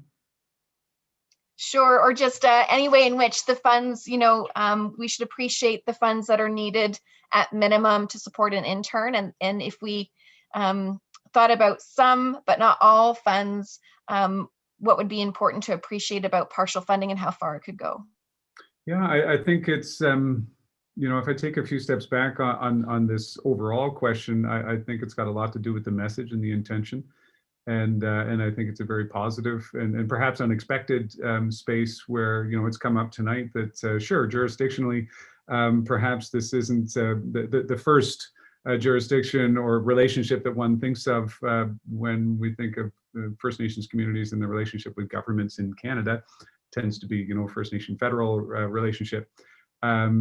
So I think it's ultimately, any initiative involving, the council and other councils and municipalities, provided it's positive, I think it would be a very welcome space. I have been, discussing this with members of our Indigenous Advisory Council over the last few days, and there is definitely reception to the positivity in this engagement, and however it may take shape, I think there's an important message in it nonetheless. Thank you. And briefly, I'll just share that, I've even started thinking of it differently at a resident level, where I've had residents come to me and say, I don't live in Barrie, I'm in Simcoe County, but my home First Nation community is one that still experiences and has historically experienced water quality issues or unsafe access to drinking water. And they've been adopted into a community, a First Nation Indigenous community in our region. And so it's interesting because it's being looked at, but it's also saying it doesn't mean we don't have Barrie residents where this doesn't touch from an impact factor and from a family relation and from an awareness about the importance of this even at a provincial level. So great work. I hope you continue on, and all the best in broadening and spreading the scope. And yeah, well done. Thank you, Councillor Kungle. Any other non-members of committee? So Councillor Reitma, go ahead. I had you next. Thank you, Chair Morales, and thank you very much for your presentation. I thought it was really well done. I have a couple of questions, but the first thing I wanted to ask you is about your organization itself. Can you give us a sense of, where are you headquartered? What size are you? What budget do you have annually? How many people work for your organization? How many students do you have at a time? Just give us a sense of who you are. Sure thing. So we were founded in 2009. We've, for the first few years, we're based out of my living room or basement or, back room or, wherever we could make a go of it. We currently have, we've grown every year since our inception. As I was mentioning earlier, we do operate in a fairly uncrowded space. I'd say we have about 25, 26 staff right now. That's a mix of, perhaps that's about somewhere between 60, 70% full-time and a variety of part-time and contract staff. What might not be that well known is we actually got started in Uganda. We were doing projects with rural schools in Uganda, and then I kept being asked if I did a talk to a Rotary Club, why are you going all the way to Uganda to find water challenges to help address when there's so many challenges right here, in Canada and First Nations communities? And that was, a part of who we were. We did that for a few years, and then we tried to do both, and then we needed to make a decision, and we knew that this space being very uncrowded, there's not enough representation among civil society in Canada, NGOs, charities engaging First Nations. So we wanted to enter that space. Our annual revenues, I think we have our fiscal year mirrors the school year. So the end of our fiscal year is August 31st. And what we're looking at for the last year is probably in the ballpark of 2 million in annual revenues. And the growth has been very significant over the last few years in particular. And how many students did you put through, say, last year? I'd say that the biggest project that was underway was the Bemose Tribal Council training project. And, the number of participants varied, but I'd say, at times it's been anywhere between kind of 14 and 20 among the 10 different participating First Nations. There's a number of environmental projects as well. We have a number in Quebec and up in Labrador. There's probably, I'd be guessing again, but probably about 5 or 6 different trainees there. And then, we get into much larger numbers when it comes to working with the schools, right? Because you're working with hundreds and sometimes thousands of students, depending on, how we're able to access schools and so on. So there's some rough sketches anyways on some of those numbers. No, that's great. That just helps, I think, everybody to get a better sense of who you are and what you do.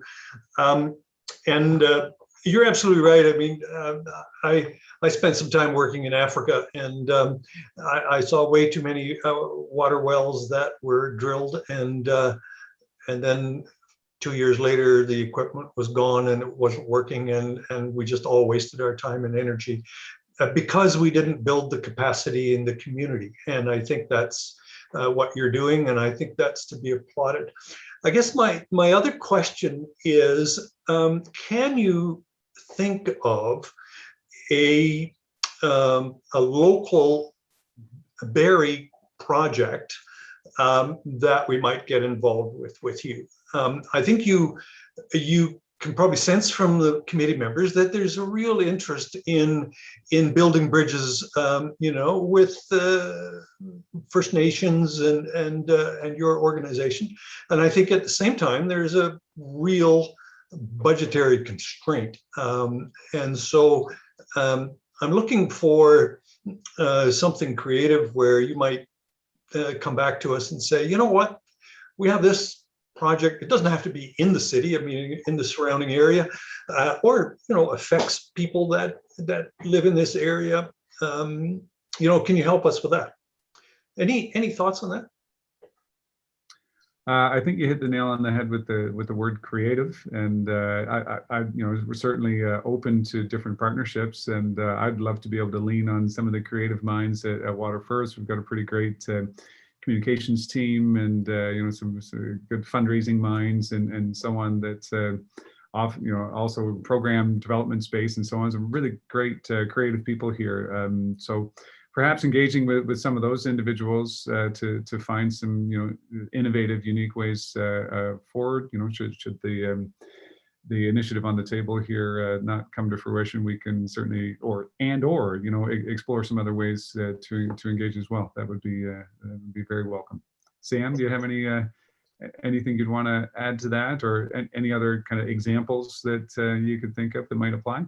Yeah, I was just thinking about Councillor Kungle had mentioned maybe calling on other municipalities. If you wanted to get maybe the residents of Barrie involved, you could also have like a match program of calling on residents to get involved as well, specifically in fundraising or spreading awareness. I've often seen a match program work very, very, very well. As soon as you say, if you donate $1, we'll donate $1. So that can be a way that you can get the residents involved in supporting our programs. And they could also be more informed about the work rather than it just be sort of like a background thing that they know is kind of happening, but don't really know the details of. Yeah, I think that's a great answer, because I think it's not only about writing the check. I think it's building the relationship that I would be interested in. I also find with the work that we're doing, especially like Councillor Deputy Mayor Ward had mentioned, like this whole thing came about from a Rotary presentation. So I think once people learn that there is an issue and they learn that there's something that they can do about it, I find it's really easy to get people really passionate about it. And even just from this presentation that John did today, just knowing that there's tons of people that are watching that are interested to learn more and then hopefully do something about it, maybe in a donation, maybe about looking at educational resources online. There's no making a difference. Thank you very much. Thank you, Councillor Rietma. Any other non-members of committee questions or comments? No? Okay, I'm gonna jump in there. I've got quite a bit here. Ms. Murray, you said earlier that you've never had a significant money contribution from any municipality. Correct me if I'm wrong. You've had partnerships with Collingwood, maybe others, creative things, but you've never had let's call it a six-figure one-time monetary donation. Is that correct? Yeah, that's correct. Okay. Have you asked municipalities before for it and they've just said no, or are we your first ask? We are the first. You're the first to initiate any sort of partnership on this level. Okay. Why ask us first? Just curious. How did that? Is there a unique dynamic? Councillor Morales, can I just interrupt for a second to explain? I actually approached them. They haven't approached us. This came out of the blue. It was my initiative to concentrate. They haven't asked us for a donation. Okay. Perfect. So the deputy mayor approached you guys and put it on the table. Perfect. Yeah, very creative, unique form of fundraising from him just listening to a presentation, which was a surprise and a happy surprise. Okay, perfect. Another question here is, what is the proper term for is the proper term now the Indigenous Council? So if there's a youth who lives on a reserve, what is the term for? Is it the BAM Council, the Indigenous Council? What is the proper term there for when a young person in a reserve wants to go study at a post-secondary institution? John? I happily field that, but I don't understand your question. I'm sorry. So when youth in Indigenous communities, often reserves, when they want to go study, do they approach their local? What is the term? Is it band council? Is it Indigenous council? Elders? Like the local governance? Yeah, correct. It depends, but band council is often used as a phrase referring to chief and council. Yes, administrator. Perfect. So the reason I ask is it's the preface to all my questions, and I didn't want to be ignorant of my follow-up. So is Waterford's experience, is your experience what is your experience with band councils with funding post-secondary studies among Indigenous youth? Is your experience that are they being granted funding for specific, you can't speak to all programs, right? Apprenticeships and post-secondary PhDs. But if is your experience that the band councils are not funding studies in water quality, water management, etc., or is your experience that they are funding it and this is just to supplement and give youth another incentive?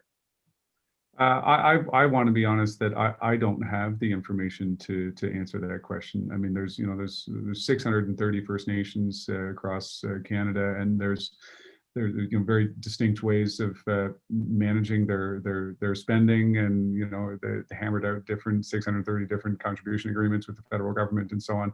I don't have the expertise, quite frankly, to go there. So let me rephrase the question then. Out of the Indigenous youth in your program that you had currently or in the past, how many of them had to go to you because their band council said we are not able to fund your study of choice? Again, I don't know. You don't know the situation from your own participants in your own program? I don't know their history of engagement with their local band council. We don't ask those kind of questions of our participants. What did you do before you were working with us? What kind of we don't have that information. No. Okay. My other question is to either of you. Have you guys gone to Georgian College with this money asked? Not from my knowledge. Have we gone to Georgian College? What? Have you gone to the Georgian College or maybe any other post-secondary institution with a money ask or a ask of some sort of programming or seats in a water science program or water quality program for participants in your program? Because at the end of the day, they're the ones providing the training. Yeah, not in that kind of way. I mean, we have a variety of different partnerships with post-secondary institutions, often in the research context. With Carleton University, ongoing discussions with Guelph University, and working with hydrologists and water scientists in those spaces. But it tends to be from a partnership standpoint and less of a financial ask. And why is it not a financial ask from the post-secondary institutions that are providing the training program? In my experience, to be honest, a lot of post-secondary institutions and certainly the researchers with the relevant expertise, they're a big part of being an academic and a researcher is chasing funding as well. So it can be a competitive environment where it's like one charity asking another charity. It's not quite that context. I respect that, but yeah, we tend to collaborate together. Like, hey, maybe we can co-apply on this. Like both of our entities chase funding in order to support our work, and so we certainly do that together. Let me follow up with that. I think I asked my question poorly. My apologies to Mr. Miller. Not so much from the academics and the researchers and the people in the field, but have you as an organization approached the administration of the colleges and training post-secondary institutions? So we're talking the decision makers who would go, who would make a big press release and say, blank college is pleased to announce partnerships with Water First with X number of dollars in scholarships, grants, seats in the program. Has that been something that you've attempted and hasn't worked out? Maybe it's in the works, or maybe it just hasn't been attempted yet. Not so much with the academic. It has not been attempted. It hasn't been on our radar screens, to be honest, as a prospective funding source to approach post-secondary institutions directly. As a member of the fundraising team, maybe I'll look into that though. Good idea. A couple other questions. Have you approached either the national or federal? I'm going to use words interchangeably, and I might be misquoting one because sometimes they have different titles. But have you interacted with the offices, wrote letters to the Ministry of Indigenous Issues or the Ministry of Colleges and Universities? And I believe the other one is Minister of Labor, Employment, and Training. Any ministers at a provincial or federal level that could better align the intent of your program and match you to appropriate, like long-term sustainable funding for training, or match you with the municipalities that they oversee to provide you with essentially in-kind tuition or matriculation, matriculation for your students? Mm-hmm. Yes, we have ongoing and terrific relationships with a variety of different levels of the federal government at Indigenous Services. Indigenous Services one of the main sponsors of the Bomose Tribal Council drinking water internship training project that I was referencing earlier. Employment and Social Development Canada was also one of the main sponsors behind the project on Manitoulin Island that I was referencing earlier as well.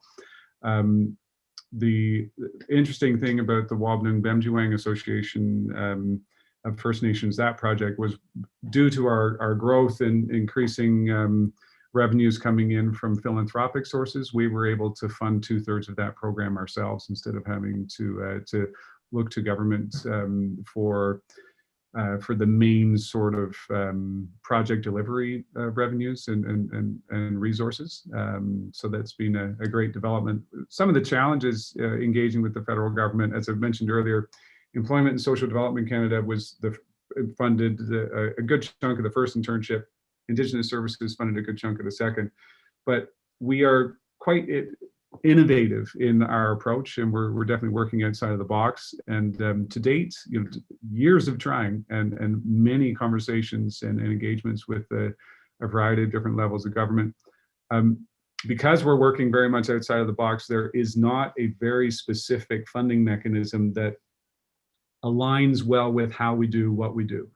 And so there isn't the funding mechanism, and believe me, we've been working on this for years, that is specific to you are recruiting young Indigenous adults to the field of water treatment, providing wraparound services. In our budgets are things like daycare, so that those trainees with kids at home, don't see it as a barrier to their participation. A very comprehensive support system. Once an intern, perhaps wasn't successful in their first exam, we then, roll up our sleeves and tutor, and it's a 15-month paid internship and so on.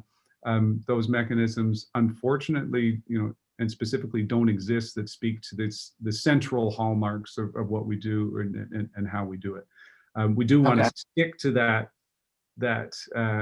approach because it's based on acting on the feedback that we hear from our Indigenous community partners, our Indigenous Advisory Council, and so many different Indigenous voices that just say to us, this is how you should be, engaging in this space. And so we do try to prioritize sticking to those models despite the alignment challenges with some levels of government. Okay, perfect. So out of the students that you've had in your program, between how many started to how many not only graduated the program, but also got their proper certifications to quote unquote practice, to quote unquote operate. Do you know what the number that started and number that went all the way to certification? Not necessarily that actually practice, but that was licensed to practice or operate. Yeah, sure. Well, about 2/3 of the participants who begin the program with us, like on average so far, do end the program with us, do complete. And to date, everyone has received some sort of certification. So some would receive their operator in training, some would receive their water quality analyst certification, some would receive both, some would receive one. There are a number of other certifications as well that I could get into that. Just to clarify my question. So could you give me a quantitative number, not a percentage? So how many started the program, and then how many of them got all the certifications needed to actually operate? So there's a big difference between getting your diploma and getting your degree, and then passing the licensing. Just as somebody who might graduate law school, but they might not pass the bar because maybe they travel, maybe they choose never to go into law, maybe they get another great job, whatever, or maybe they just don't pass it. So what is the number that started with your program versus people who passed the quote unquote bar certification test? Sure. So the most specific one I can refer to is the one where the entirety of the program was completed, and that was our pilot project on Manitoulin. We had 10 graduates of that program. 10 received some sort of formal certification through their experience. Again, this is off the top of my head. I believe it was 9 out of 10 shortly after graduation were employed in the field or pursuing further studies. I think 6 out of 10 were working in their home water treatment plants, within weeks, if not immediately after graduation. So a couple things, not just the Manitoulin example, but do you have a number for just people in your program in general? Like, you obviously do great work. but it's not extensive enough that I would expect you not that I wouldn't expect you to not know the numbers. Like, how many people have been intakes into your program for the existence of your program, and a quantitative number? I just don't want to spitball it and make it up. I respect where you're coming from, but I would want to consult the numbers. We're working with 18 different First Nations simultaneously right now on the project, and I'd love to be able to speak to the program leads and get some definitive numbers for you. I'd be happy to do that if you'd and follow up with you if you'd accept that. Okay, and yeah, the reason I ask is the way I perceive this presentation. You guys are essentially, I'll try to draw an analogy to an organization I've seen before, the Loran Scholarship Program. The Loran Scholarship Program is a program that exists to target high-achieving students out of high school across Ontario or Canada, I believe. The TD Scholarship, TD Canada Trust, they do it as well. So they essentially targeted high-performing students. They get behind them, they sponsor their studies, they match them with mentorships, they take them from intake, as I was discussing, all the way to graduation, and then off to the world so they make a difference. Yours, it's just take away the word Loran, it's for Indigenous students, that's awesome, to go into a field of study that is much necessary to give back, grow, and create prosperity in their communities. So it's more or less kind of the same from beginning to end program. So just the way, obviously, the Loran Scholarship has their own endowment, their own donors that are a little bit different. And obviously that is different to Indigenous issues and water rights. That's where I'm asking for these questions, because if there is a money ask out of this, from what it sounds like the money is for some hands-on education purposes, on-field studies, and then basically education supporting. So that, in case you're wondering why I'm getting really specifics into the inputs at the outputs and success rates, to me, unless I'm really misunderstanding something about your entire presentation, that's essentially what you guys are. You guys are a Loran-like, I'm just using them as a reference because I understand how they work, a Loran-like organization that is really trying to get behind these youth for this specific purpose. So those metrics to me absolutely matter.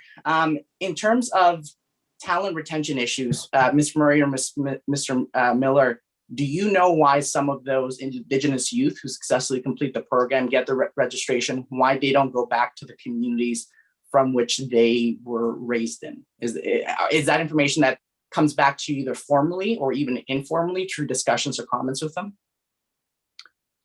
I can try and take a stab at that. We do have, we run what we refer to as an alumni network among the graduates of the program. So we're very fortunate that we're able to keep in touch with the graduates for a fair bit of time. And of course, everyone's different. I don't want to speak to any particular participant's story in this forum. But there's a variety of reasons why it might not work out, from a lack of funding at the local First Nation in order to hire the individual on behalf of the First Nation. Sometimes that funding isn't always in place. And on a more just kind of human level, we've seen individuals follow their hearts and chase a girl somewhere else. It's they're young individuals, and they've got big life decisions ahead of them, and sometimes it doesn't always involve staying at home. So it's a variety of different things. We have seen funding get in the way. We have seen just life unfolding a little bit differently than one had anticipated when they enrolled in the program.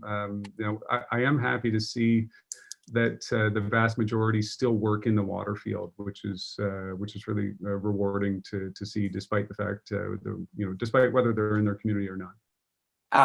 So, Mr. Miller, as a potential future financial supporter, investor in these individuals, investor in their futures and in their communities, what is Water First doing to reduce the number of people, the number of those Indigenous studied and operators from leaving their community? So yes, life happens. They get married. They want to make more at another municipality. Their local reserve or community cannot pay them what they want. I get that. So we don't have that experience to that level. So they're not comparable. But Barrie in the early 2000s had a family doctor shortage. Some argue we still do.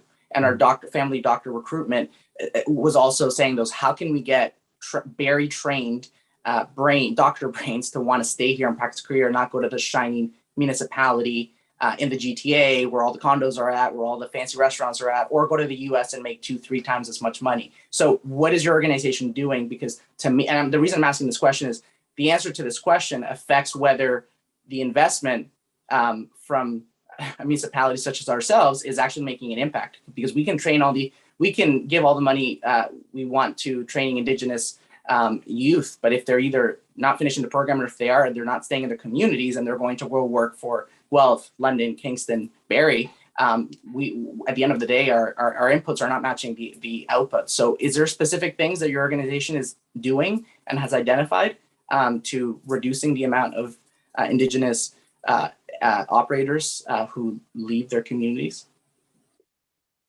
To be honest, in our own specific scenarios, we haven't really seen a role for ourselves in that space. It's not our jurisdiction in a way. We try to stick to the training environment and supporting the individuals, post graduation.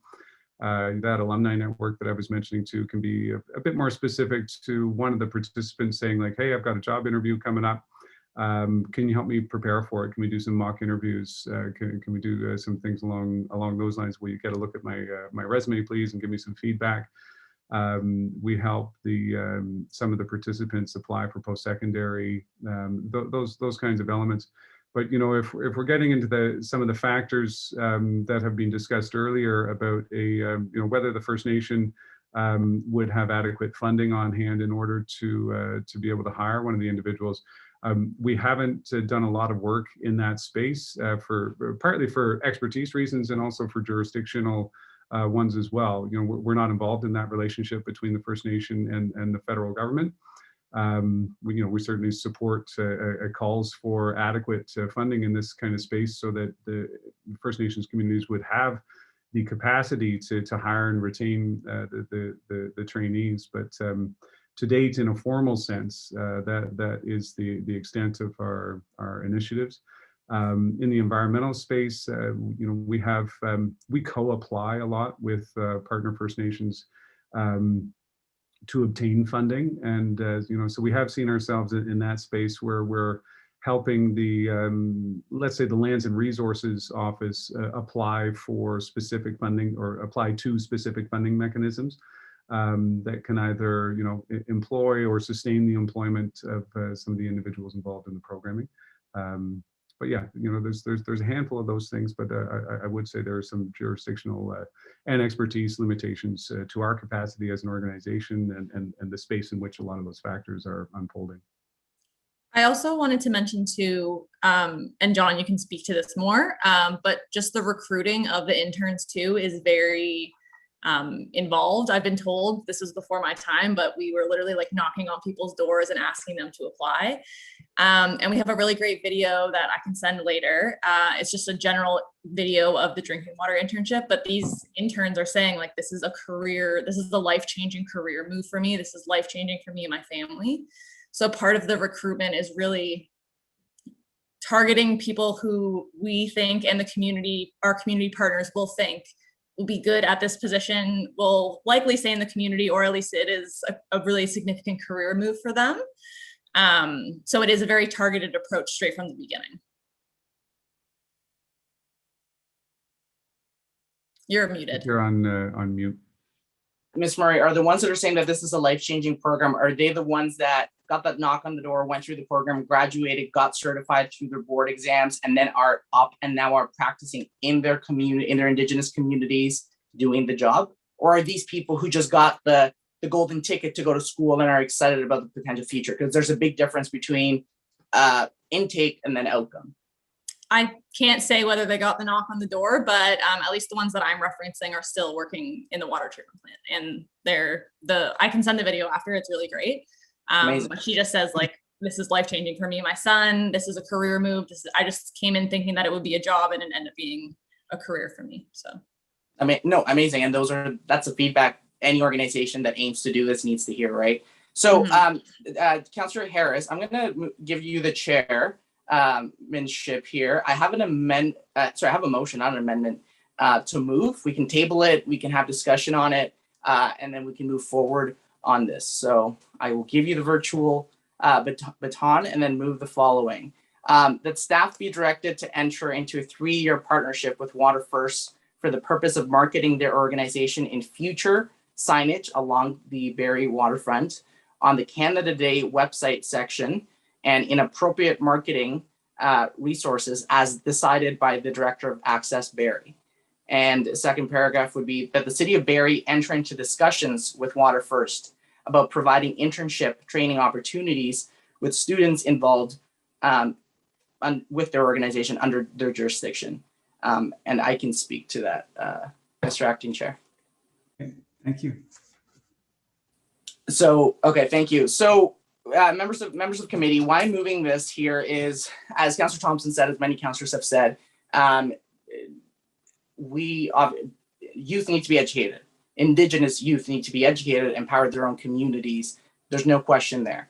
And we can talk, we can talk for hours about the gaps that have occurred at a federal, at a provincial, at a local, municipal level, either in the last couple of years or historically for hundreds of years. That I don't really think no one's questioning that discussion. I think the reason I'm moving this amendment is to really empower the organization to do what they want to do in a way that I personally feel is appropriate from the corporation of the City of Barrie and its taxpayers it represents. So some of the comments that I had heard earlier in this meeting was about what the partnership they did with Collingwood.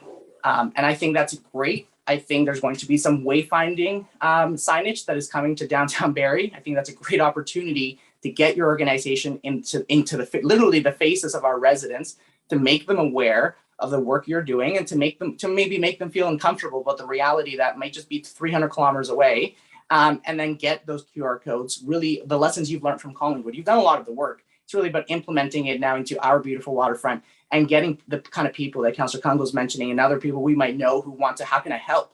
Get them voting with their dollars or with their marketing or saying it back to their networks. So the other point is obviously on truth and reconciliation for Canada, on the Canada Day website section.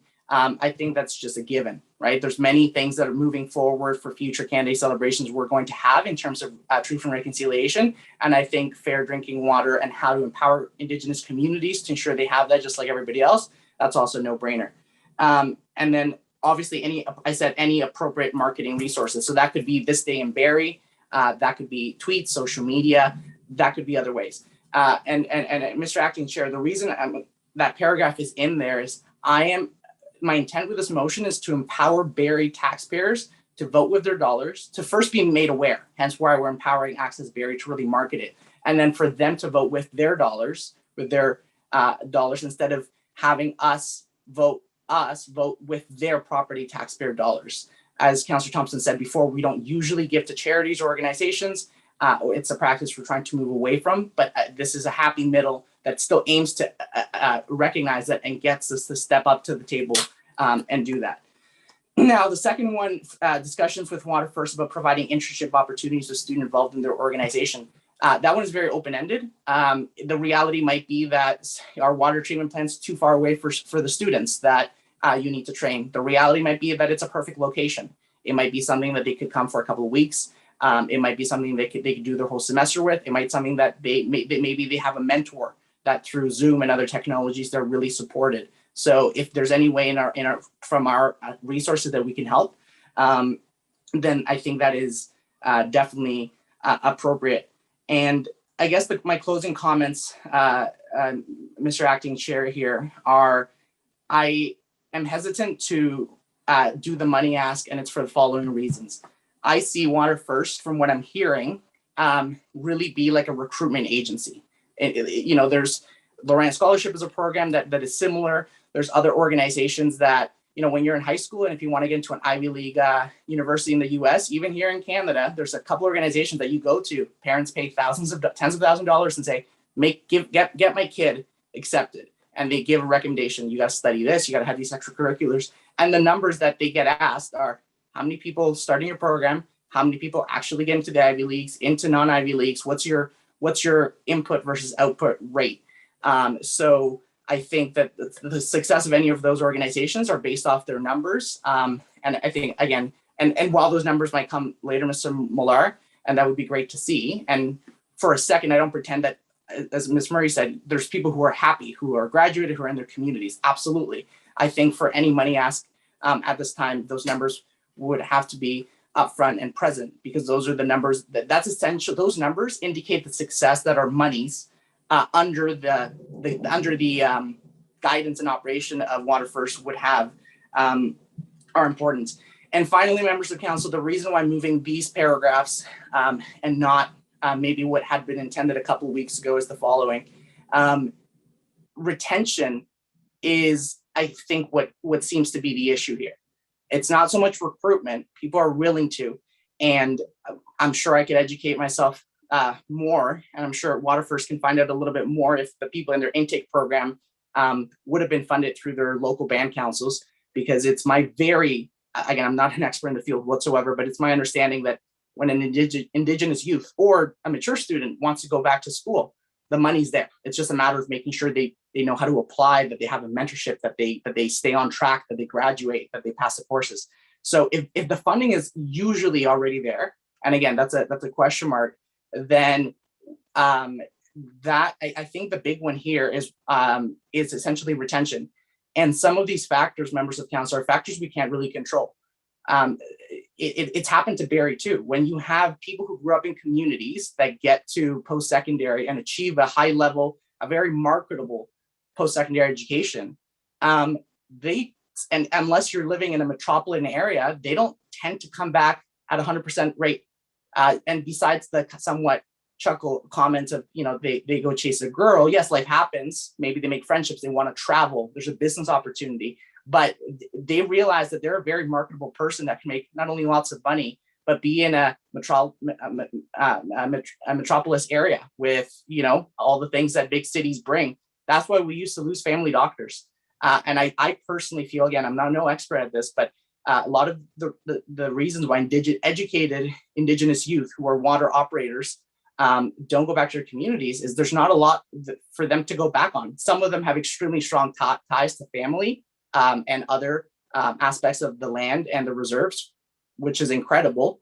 But the reality is those numbers are not there. So us giving 100,000, as small as that may be, isn't necessarily going to change that. And that's why my question really focused to the presenters: what has been identified by Water First as ways to increase retention rates? And how can they move that needle? So for now, I'm very comfortable with these initiatives, and I hope that we are able to, pass this amendment. Thank you, Mr. Acting Chair.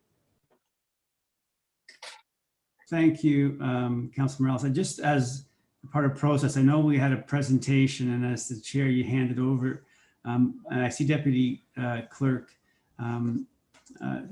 lighted up there to speak in. Just wondering about the process, if we kind of got off process slightly here. So I'll look to Deputy Clerk for his direction. Thank you.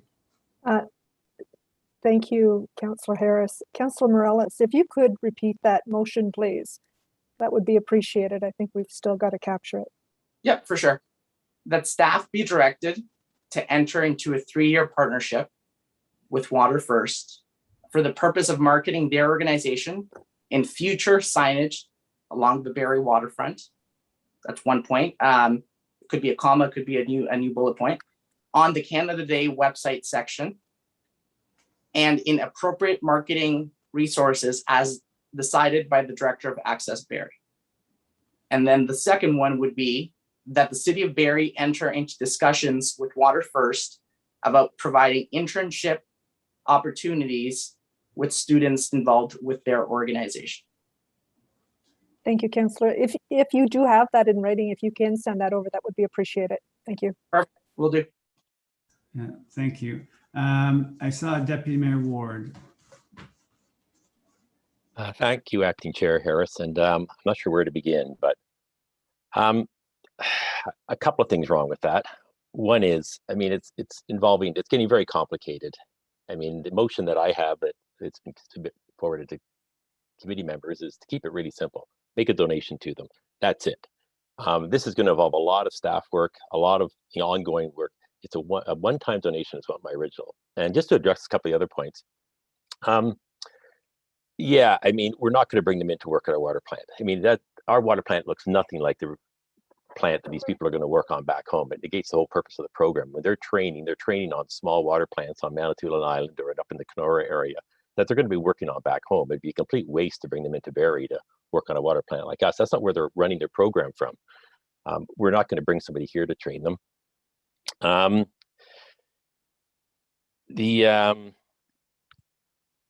the other point is, I don't know whether you didn't understand what Mr. Miller was saying. They've had 3 apprenticeships. They've completed 1.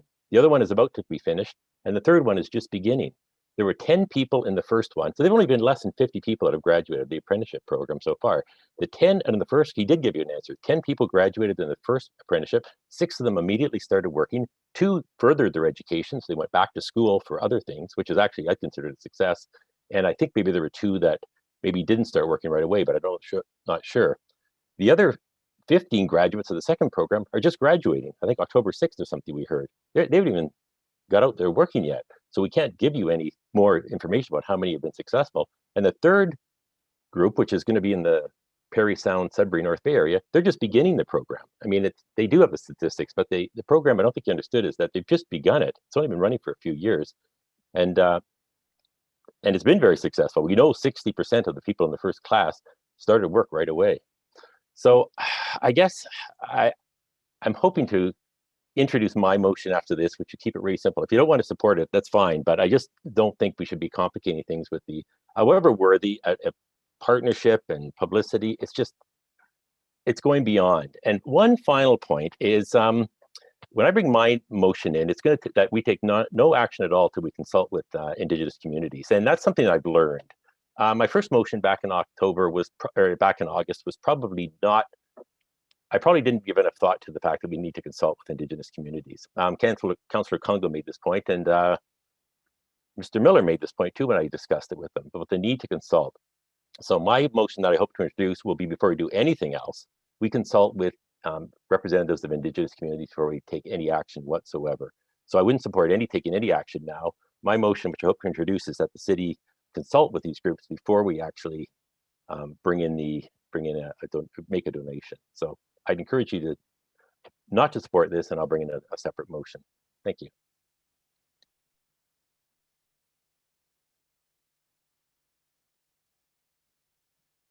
Pardon me, I muted myself. Did I see Councillor Aylwin earlier? Did you ever? Yeah, and then I saw Councillor Harvey and somebody else. Sorry. Councillor Aylwin, thank you. Thank you, Acting Chair. I just want to say thank you to Mr. Miller and Ms. Murray for being here today and presenting.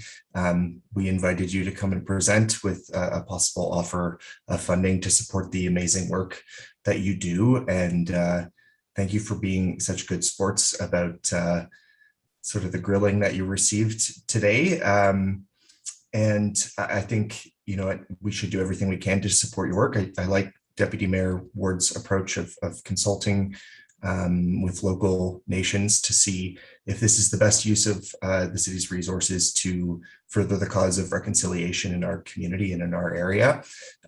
So I know I don't have a vote on this committee, but I like that approach, and so that's what I would support if I did have a vote. But again, I just wanted to say thank you so much for being here. We really, really appreciate it. Pleasure. Thank you. Yeah, thank you, Councillor Aylwin. I did see Councillor Harvey and Councillor Morales. If I missed somebody, please let me know. Councillor Harvey. Great. Thanks, Chair Harris. Just a little more clarity, actually, because Deputy Mayor Ward just talked about how the program is very new, but then when Mr. Miller was doing his presentation, he spoke about how the organization's been around since 2009, and that's 12 years ago. And I can see, by looking on RevCan, it shows the last 4 years, and I can see that your revenue has increased exponentially since 2016, from 266,000 up to almost 1.3 million in 2020, and then you told us that it's close to 2 million for 2021. I just need a little more clarity as to like how many people have come through this, how long has this program been going? Just because Deputy Mayor Ward made it sound like this is something new, but the organization is at least 12 years old now. We see significant funds that are reported to the CRA. And also too, I do agree with Councillor Morales where it seems like there's a bit of a retention issue, especially when the reported program that it shows off of the CRA is to address drinking water. Water First addresses drinking water and environmental water challenges in First Nation communities in Canada through education, training, and meaningful collaboration, which is fabulous. But if we can't retain them to continue the work, I think that's a bit of an issue. And where I kind of compare this is my sister was a nurse and then became an intensive care nurse where the training was paid for by the hospital. And one of the conditions of that particular training was that they had to sign on to at least a minimum of a 5-year contract to work into the ICU unit. And if they were to leave prior to the 5 years, it was a prorated scale as to how much of that education they would then be responsible to be paying for. And I've just got a little bit of a concern when it comes to the retention piece, because your goal of your organization is fabulous, because like Councillor Thompson mentioned earlier, it's 2021 and it's kind of ridiculous to think that we've got parts of Canada that don't have safe drinking water. So that piece of it is definitely well needed and a fabulous goal.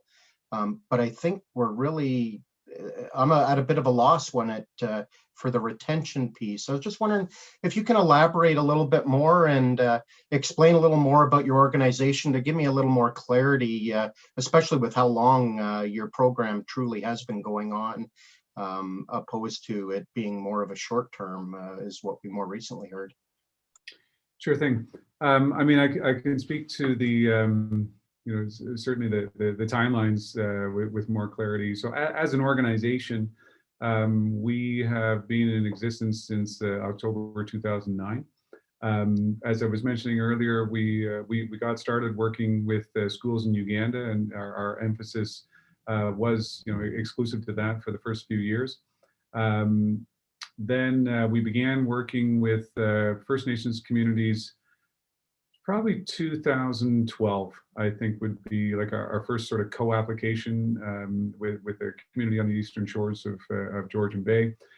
We attempted to do both, work with First Nations communities and our work in Uganda simultaneously as a very tiny organization on a shoestring. In 2016, we decided to actually change the name of the organization from Tin Roof Global Action to Water First Education and Training Incorporated. To really reflect the switch in emphasis, to embracing, you know, the one of the things that we were doing instead of both. So in 2016, we did make that switch, both in terms of you know, our name change and in the nature of what we were doing. We ceased our operations in Uganda at that point and started to focus exclusively on First Nations communities here in Canada. As of 2016, the bulk of our work was actually in the environmental water realm. You know, it was some of the projects that we could engage with were more readily funded in the environmental water space. We knew that there was a lot of transferable skills between the environmental water space and the drinking water space, and we started to then pursue some of the partnerships that you know, that really resulted. I think it was 2017. We started engaging quite meaningfully with the United Chiefs of Nidunissing and Wickwemikong unceded territory and the Anishinaabe Nation. You know, it took some time for that partnership to be funded. As I was indicating earlier, it's a very innovative program and it's quite out of the box. And it was difficult for ourselves and you know, our partners in government to understand where the best funding for that was. It turned out that ultimately our co-application to ESDC was successful. The funds were actually channeled through the Anishinaabe Nation, as they already had a formal funding relationship with the funding mechanism that was accessed.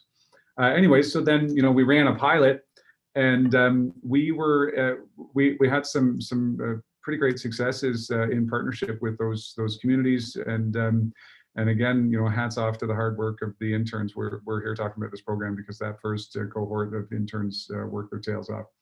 The challenge was our graduation was toward the end of August of 2018. We had partners lined up with the Bomose Tribal Council. They heard us speak at a conference. We were asked to come and speak. We're often asked to come and speak at a variety of different conferences, and they heard us speak at one of them in Niagara Falls. One of the leaders stood up and said, well, when are you going to come start working with us? We've got some of those challenges too. We'd love to be able to partner with you. Sadly, it took a year and a half to line up the funding in order to get the project with Bomose funded. The Tribal Council was the applicant. Again, the relationship between Indigenous communities in Canada and government tend to be with the federal government. So the Tribal Council was the lead applicant.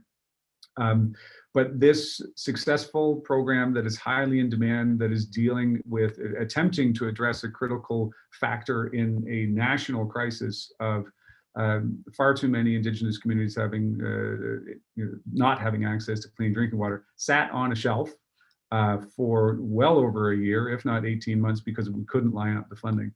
At that time, we then decided this is never going to happen again as an organization, and we started to build out and invest more in our communications. And why don't we just go out and tell the Canadian public what we were able to do in partnership with the 7 communities on Manitoulin Island.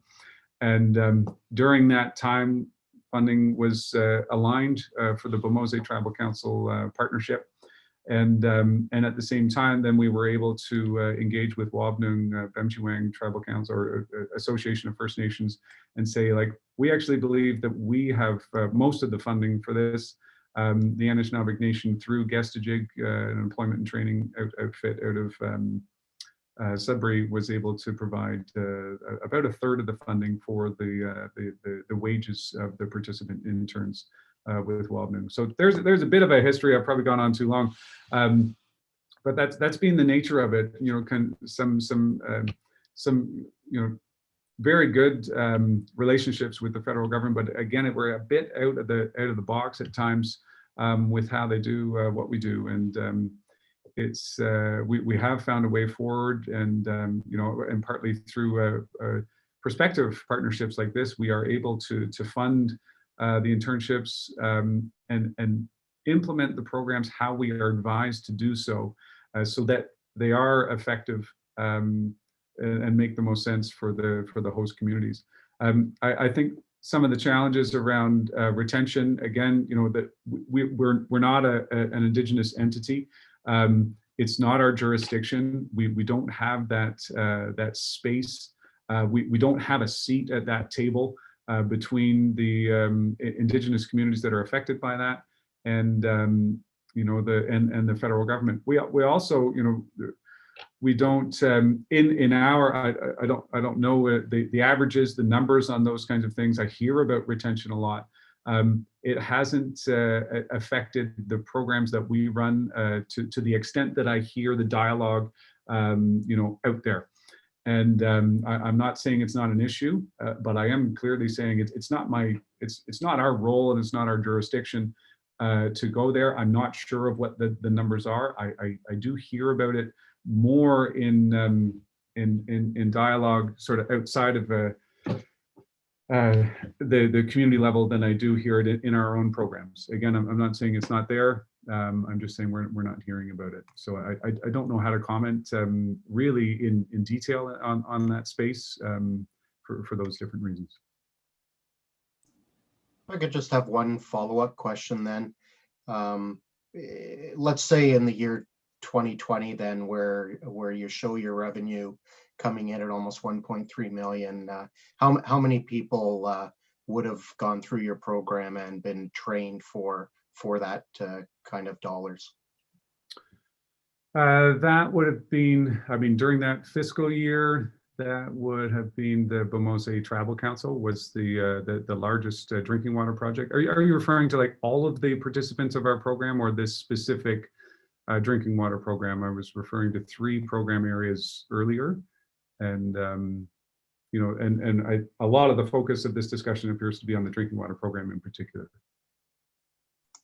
Yeah, I do agree. Obviously, we all recognize that obviously there is drinking water issues within our First Nations where they don't have a safe drinking supply in many areas. So obviously that's kind of caught my attention anyway, and probably many of my colleagues. So that's kind of where I'm kind of personally honing in on to see where the value for the money is, because 1.3 million for a small not-for-profit is significant dollars. I myself used to work in the not-for-profit, and that's why I'm kind of asking these questions to see the value and what the retention piece is, because that seems to be a bit of a concern here. Sure. For that fiscal year, we had, it was about 61% of our revenues went toward the drinking water projects at that time. There are a variety of different, as I was saying, there's 3 different program areas. The environmental water was at about 12% and Indigenous schools was at about 14%. So, definitely the biggest emphasis of what we do is in the drinking water space, but 61% for that specific fiscal year was related to the drinking water projects.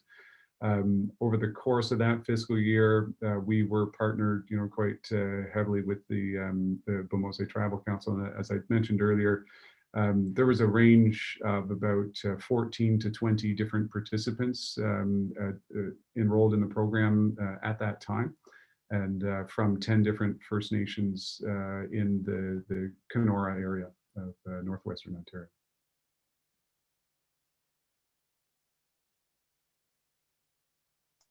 Great, thanks. I do have some other questions, but I'll leave some time for my colleagues here. Great, thanks for Councillor Harvey. And before I go to Councillor Morales, just I know Mr. Miller and Ms. Murray have been very generous with their time and patience and sharing their expertise. So I believe I have Councillor Morales next. I know you've had a fair bit of opportunity to speak on this, and I'm just hoping you can be concise as we try to move towards a conclusion. Thank you. For sure. Thank you, Acting Chair Harris. So I just wanted to provide clarity on, I guess, really the reason why I'm moving this amendment. At the end of the day, it's not about grilling unfairly or not. This is what this committee is about. When people ask for money, they need to expect they're going to get questions. It's never personal. And to accidentally mischaracterize that or not understand it is incorrect. So what matters at the end of the day is that students graduate from their post-secondaries, that they get registered to practice in their field, very 2 distinct steps, and then they stay in their communities. I just want to address some of the points Deputy Mayor Ward had made. The point of we wouldn't make sense to train water operators in our plans because it's not going to be the same back home. I'm going to draw a comparison to that would be like saying let's not train rural Canadian doctors or international doctors from impoverished nations because they'll never have the same tools or equipment that they have at St. Mike's. That's not how training works. If there's an opportunity to train them to the highest ability to train them, then you take it. I've never heard that argument about saying, well, let's not train Indigenous doctors in the Yukon or in none of it because they're not going to have the same equipment that they do at St. Mike's or other hospitals. So the other point that I wanted to clarify about somehow it's complicated or not simple, or it's tying down staff time with getting them to do the things I put in my motion, it's not accurate to what the motion is actually asking about updating the website for Canada Day and really marketing it to people so they can vote. People who have questions and want to get involved and want to vote with their dollars. It takes a couple of minutes to update a website. And I know we might be redesigning our website, redoing in a couple of years, but like there's counselors here, myself included, who have websites who they take a picture in the community and within 24 hours, the picture is updated to the website. I can do it from my phone. So I think the resource that my motion says is including a paragraph on great information about water first, including links and including the appropriate section. This is already council mandated. So to members of the committee, we've already approved the fact that we're going to have more things about Indigenous recognition and reconciliation but for our next candidate. So this is already almost included in that work. So the logic that it would take too much staff time, we've already voted to approve that. The other point is in terms of other marketing, that's why it was generic enough. This is not something that I want to send staff on a rabbit hole down. If they already do this this week in Barrie, that has been done for years and years and years. So it's just adding in another little point, just the way staff update the fact that there's no garbage collection on a stat holiday. And then finally, this is again the focus. I think Councillor Deputy Mayor Ward made a great point about consulting Indigenous groups and representation. So I will through you, through you, Acting Chair Harris, to the Deputy Clerk, I will just add it as an amendment. As a friendly to my own. Basically include the language Deputy Mayor Ward had on his own motion, but making it relevant to mine about consultation. I think he makes an excellent point. Consultation is needed no matter what the motion is. So I'm just essentially also including that in my motion, but I just wanted to provide those points of clarification based on what was made. Thank you, Acting Chair Harris. Great. Thank you, Councilor Morales. And maybe I just saw Councilor Thompson wishing to weigh in. Deputy Clerk, would you be able to share, I think you have it now, the motion from Councilor Morales to the group, if it hasn't already been? Certainly, Councillor Harris.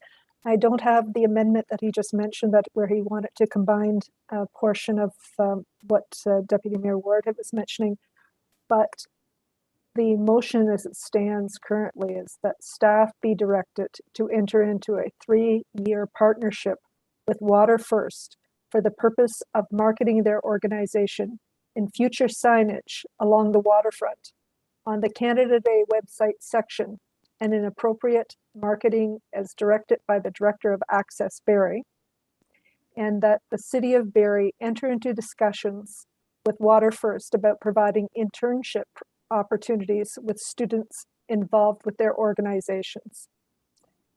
And the last piece is, it's problematic that Water First. No, my apologies. No, that's sorry. That's not. That's it. That was it. Yeah. Okay. Thank you, Councillor Thompson. Thank you, Chair. This will be very quick. This is to Mr. Miller. I'd love you to have an opportunity on hearing this amendment. As an organization, does this help you in any way? Is this something that you desire, that we post signs like you did in Collingwood? And to Deputy Mayor Ward's point, do you feel any, I guess, that it moves your organization further ahead by allowing you to train at Barrie's water treatment plant, if that is something?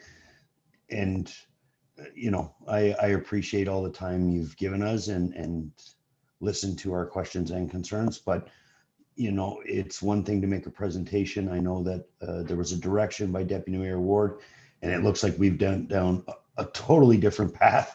And I want to make sure that this is even something your organization actually desires. And that'll help me with the voting on this motion forward. If this is something you truly believe does not move your organization in the direction, then I don't think moving an amendment or a motion that doesn't help you is worth anybody's time. So feel free to be as candid as you want. I appreciate the question, and you know, at the end of the day, awareness is always helpful. We're here because of awareness. You know, and you never know who's looking at a sign, who's listening to a speech, and where it may go. We've certainly learned that you know, a fair bit. The substance, of course, matters, and like how we'd happily engage with the City of Barrie's staff in order to explore where that may go. You know, and I think that that could make sense. I would say that, you know, I don't want to Yeah, I don't want to preclude it too much, but I would say that, you know, opportunities to study and train in comparatively massive drinking water treatment facilities that don't resemble the relatively smaller facilities in the north have not come up as a a request from our community partners. I do question the extent to which that's relevant within the work that we do, and which often involve small systems. But again, on the awareness front, awareness is always helpful. I appreciate your answer. To a follow-up, this is to the deputy clerk, and I don't know procedure as this is a finance committee. Councilor Morales, would you be willing to separate your items or your paragraphs? Thank you. Through you, Acting Chair Harris, Councillor Thompson. Can you be more? I have about 2 paragraphs plus Councillor Deputy Mayor Ward's paragraph that I've now sent to all members of the committee. So would you like me to separate, I guess, those 3 individually, separate them to 2, and also what would be the purpose of separating them is my question to you.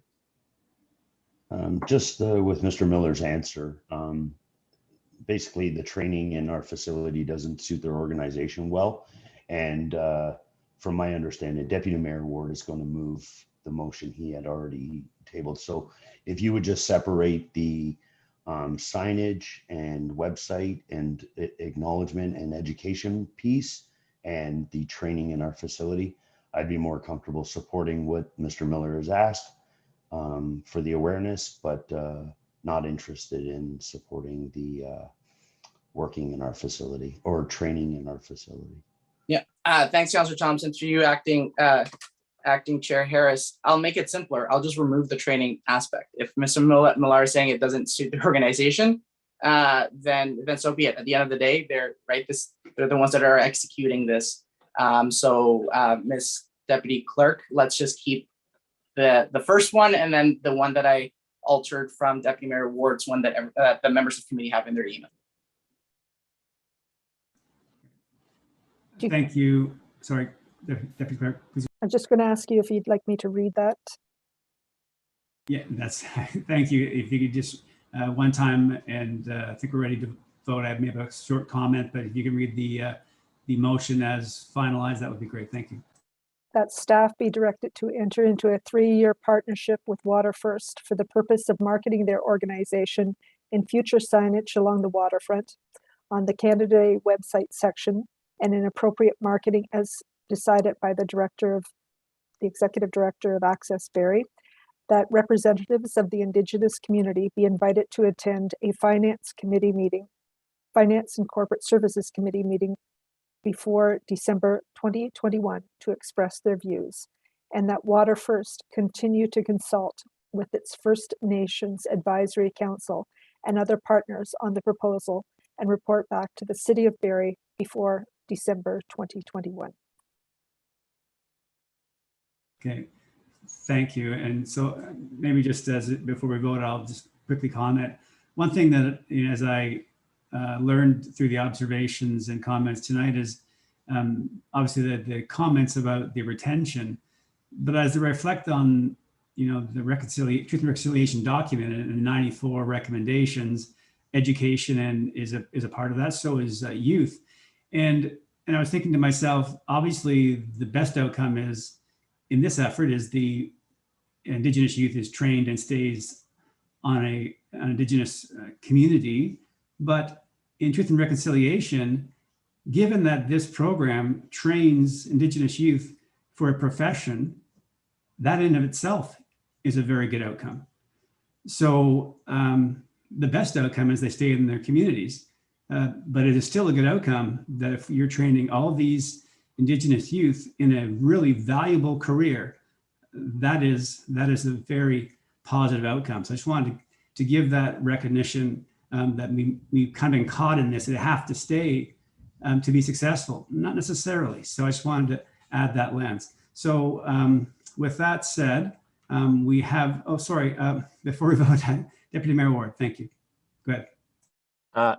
Thank you, Acting Chair Harris. And maybe the best thing is to introduce my first paragraph as amendment, because I still would like to include it. So it would be, I think the Deputy Clerk has it, but I'll read it out. That the City of Barrie consult with representatives of Indigenous communities, including the Barrie Native Friendship Center and the Barrie Area Native Advisory Circle, on the possibility of dedicating 0.2% of water and wastewater revenue forecast in the 2022 business plan towards Water First and that organization's efforts to improve water services in Indigenous communities. And then paragraph 2, which is a suggestion that I think you had, that staff investigate the option to have residents make a donation to Water First on their water bill. So that's just getting a feedback from staff, whether it's even possible. I don't know whether it is. We're not asking people to do it. And in fact, the first one, we're not even asking that the 0.2%. It just gives us something to discuss with the Indigenous representatives when they come here. We will not make a decision until December, which is when our budget is going to be passed. We can't commit things until we pass our budget. And just as a reminder, I mean, this is a small amount. And I guess my original motion was reading the Truth and Reconciliation Commission recommendations, and just the general feel of it was the need to, for more than 150 years, First Nations have been treated pretty badly, to be it an understatement. And it talks about the need to do acts of faith, do acts to improve that relationship. And this isn't going to solve everything overnight. This is just a one-time donation we'd make. But this is something we can do because it would come from the waterfront. It would cost Barrie, the average Barrie household, $1.70 per year, less than 15 cents per month. That's what we're talking about here. $1.77 a year for the average water user in Barrie. So the money would go on a one-time donation, just as a small token of our efforts at reconciliation. We're doing other things. We do a land acknowledgement at our council meetings. Councillor Elwin's we're making changes to our Canada Day activities, thanks to Councillor Elwin and efforts of staff. I point out the National Day of Truth and Reconciliation is on September 30th. It's coming up. It'd be great to for that day next year. What has Barrie done for Truth and Reconciliation? Well, we've made a donation to help improve drinking water. I know it's not our responsibility. I know we don't know whose responsibility it is. It may be the federal government's. We're not taking on responsibility for it, but we're going to make this one token gesture towards First Nations. If people want to donate on their own, that's fine. That's great. I mean, you probably know I'm part of a small group in Barrie that's trying to raise $115,000 on our own for this. And I just think this is something that Barrie can go out there, and I know nobody's done it before. And I kind of feel sorry for the people from Water First because I invited them here. They didn't come to us asking for money. I approached them because I'd heard Sam Murray speak, and I was so impressed. I thought, finally, at the same time I was struggling with the Truth and Reconciliation Commission, what can Barrie do? What can Barrie do? And I heard Sam Murray speak, and I thought, that is something we can do. That is something the City of Barrie can do. We can make a donation to this organization that may train one person. We can't tie it to training one person because that's not the way charities work. We're going to make a donation to them and they're going to train somebody. And that's great. If other municipalities want to pick up this idea, I would love that. I mean, if every municipality picked it up in Ontario, they'd be swamped with money and they probably wouldn't know what to do with it, but that's not going to happen. But if a few other municipalities pick up this idea of donating 0.2% of their water revenue for 1 year to this organization, I think it would do wonders. It would do a lot more than all the letter writing to federal politicians saying, why don't you do more? Why don't you do more? This is actually making a real difference. It's a small amount and it's a one-time thing. So I'd really urge you to support that. I mean, we'll support the whole thing together. I'm willing to have the 3-year program, et cetera, if we want. But I really think we have to, it's really important in my mind to make this donation, to show, maybe set a standard. Let's think outside the box. This may be the start of municipalities looking at a way to support First Nations and improving drinking water. So that's it. Thank you. Great. Thank you, Deputy Mayor Ward. And so with that amendment to the motion presented by Councilor Morales, I saw Councilor Morales. Did you want to speak to that? Thank you, Acting Chair Harris. Deputy Mayor Ward, so what remains right now? Sorry, we don't have the live notes. I like the water bill thing. That's great. Is that replacing the waterfront signage, future waterfront signage? We're not ripping up sign, or is that in addition to? I haven't Removed anything that you put forward. I'm adding 2 more paragraphs to it. And one is the 0.2% and the other one is the, ask staff whether it's an option on our drinking water bills to make a donation, which would be part of the general 3-year partnership, I assume. Perfect. So if it's okay with yourself and the deputy clerk, I'm in the same situation Councillor Thompson was at. So deputy clerk, could I just accept his water bills section as a friendly? So we're not even voting on that. It's now just amended into that. So now essentially his amendment is just the actual money.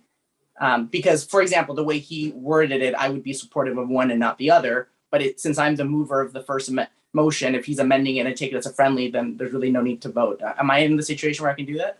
If you're in agreement with Deputy Mayor Ward's, it can be taken as a friendly. Perfect. Would you like to offer it as a friendly, Deputy Mayor Ward?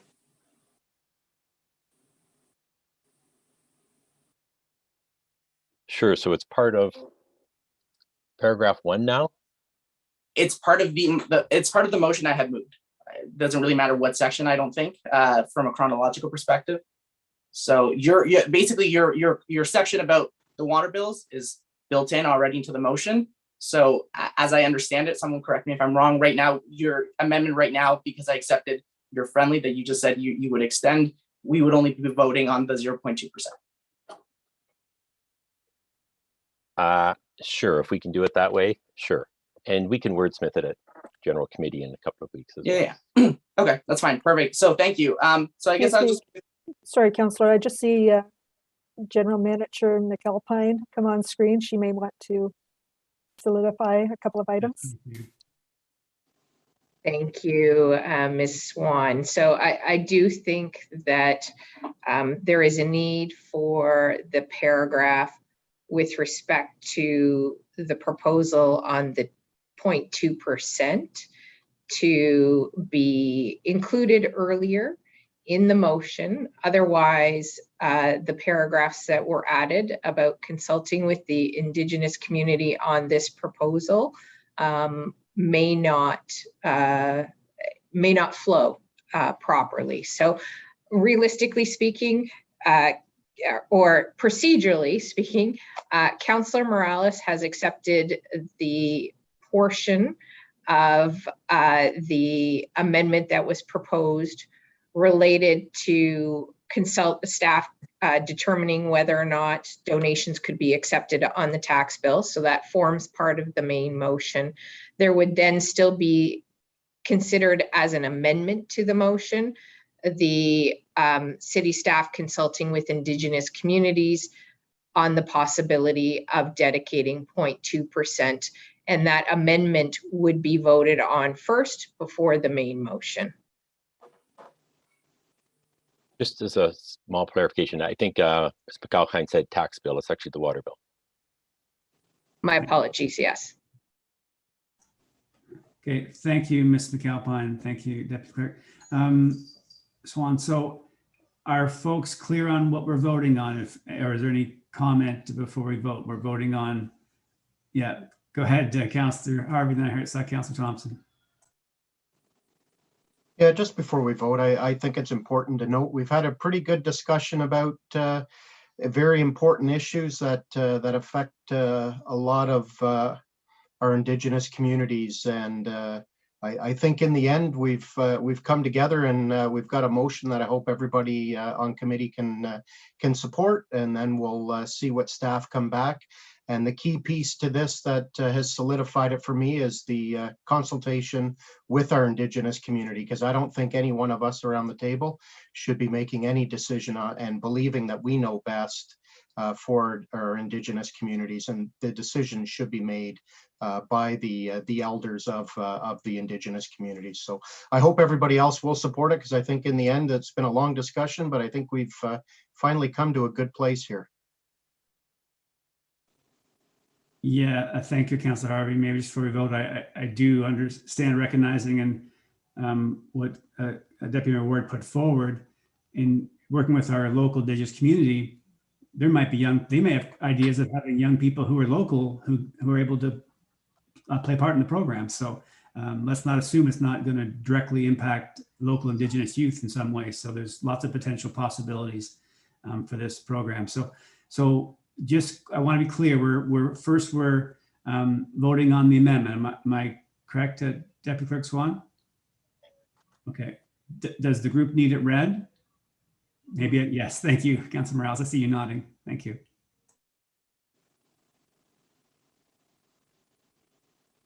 maybe ask Ms. Swan if you could read that for us. Thanks. That the City of Barrie consult with Indigenous communities, including the Barrie Native Friendship Center and the Barrie Area Native Advisory Circle, on the possibility of dedicating 0.2% of its water and wastewater revenue forecast in the 2022 business plan toward Water First and the organization's efforts to improve water services in Indigenous communities. And that staff investigate residents providing donations to be accepted on the tax bill. That's actually part of this, that staff be directed to enter into a 3-year partnership, and then it would be at the end of that. It would be okay on the water bill, not the tax bill. Ms. McAlpine, did you want to, I see you lighten up there. Thank you, Councillor Harris. The only aspect that's an amendment, as I understand it, because the donation on the water bill was accepted as a friendly, is the 0.2% of the water and wastewater revenue. The Councillor Morales had indicated he accepted staff investigating. So that's part of the main at this point. Although I appreciate the confusion given the number of versions that were circulated. Yeah, thank you for that clarification. That was my understanding too. So thank you. And thank you, Ms. Swan. So with that noted, are we okay to vote? Councillor Morales, if you can be quickly. Thank you, Acting Chair Harris. My apologies for the confusion on this. Ms. Deputy Clerk, could you just email us what we're voting on at this moment? I don't want there to be any chance of confusion, and if that's just for me, I will take the 10-second extension on this, but I just want to make sure we're abundantly clear on what we're currently voting on. Yeah, thank you. I think it's basically Deputy Mayor Ward's original motion that he shared earlier, if I'm not mistaken. Thank you, Deputy Mayor. I see you nodding. So, and it's on its way. Again, perfect. So, Ms. McAlpine, Ms. Deputy Clerk, if it's Deputy Mayor Ward's original motion, and the logic that was explained is if that one fails, then my amendment can come in, or whether that one passes or not, my amendment comes in. Ms. McAlpine, go ahead. Thank you, Councillor Harris, and through you to Councillor Morales. Councillor Morales, you introduced a main motion. Mm-hmm. So what is before the committee is an amendment that needs to be voted on first, that the City of Barrie consult with Indigenous communities, including the Barrie Native Friendship Center and the Barrie Area Native Advisory Circle, on the possibility of dedicating 0.2% of its water and wastewater revenue forecast in the 2022 business plan toward Water First and that organization's efforts to improve water services in Indigenous communities. That's all you're voting on right now, which is an amendment. And if that's successful or lost, the main motion would be next on the floor. Perfect. Thank you. Thank you, Ms. McAlpine. With that noted, ready to call the vote. Those in favor of the amendment? Okay, thank you. Those opposed? Okay, so that carries. So thank you. And now for the motion. Request to speak, Councillor Thompson. Really quick, because this is will be the end. I just wanted to thank Mr. Miller and Ms. Murray. We've probably jaded them from ever going to another municipal government to ask for money, because this will be my last pun of the night, but we boiled the ocean. So yeah, I just want to thank you. And it was very educational, and hopefully with all the amendments in the dialogue today, that we can increase the amount, because I think there's some wordsmithing with Councillor Harris's intentions, where, and to Ms. Murray's comment of matching. I think we can maybe get somewhere, like I was saying, better than the actual original ask. So thank you. That's all. Can I briefly? Thank you, Councillor Thompson. Yeah, Ms. Miller, please go ahead if you want to make one comment, please. Very briefly, I just want to say thanks so much for your interest in having us, for the invitation to come out and speak, and for the dialogue. I have learned a lot through the conversation tonight, and ultimately, I just really appreciate the opportunity to come in and speak with you. So thank you. Very gracious. Thank you. And so, with that noted, on the main motion, Councillor Morales. Thank you, Acting Chair Jim Harris. I'd like to move a refer motion to refer the motion on the floor to General Committee, and I can speak to that.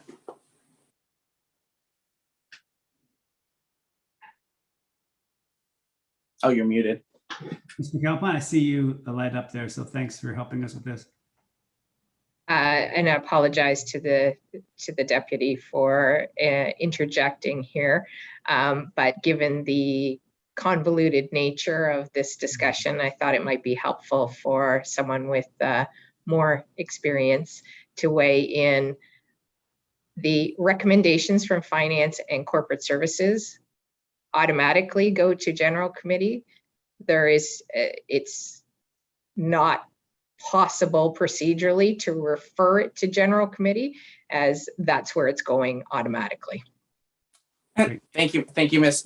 McAlpine. So just to clarify, General Committee is able to refer motions to reference committees for discussion and vote, but reference committees are not able to do a referral of its motions up refer to General Committee so it could capture the vote of all members of council. Is that not procedurally possible? Through Councillor Harris to Councillor Morales, all reference committee motions go to General Committee procedurally as an automatic, and are always voted on by all members of council at General Committee. There is no need to refer them, as procedurally that is where they are required to go. So Ms. McAlpine, they're not procedurally, they're not.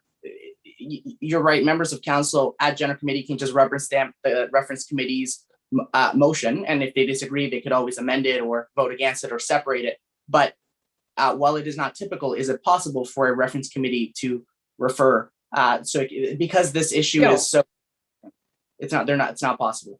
Thank you. No, it's not possible. Okay, perfect. Also, acting Chair Harris, I'm done with my motions and amendments. So if you would like for this one or after this one, I'd be happy to take the chair back for you. It's up to you. It doesn't have to be right now. I just realized that I'm not moving any more amendments. Oh, you know what? I'd be, yeah, if we can, happy to call the vote and return the chair gladly. So if we can, perfect. If folks are ready and understand the motion, and maybe just in the sense that this gets been long, if we could please have the motion read and then we'll call the vote. Thank you. Ms. Swan, if you could do that for us, that'd be great.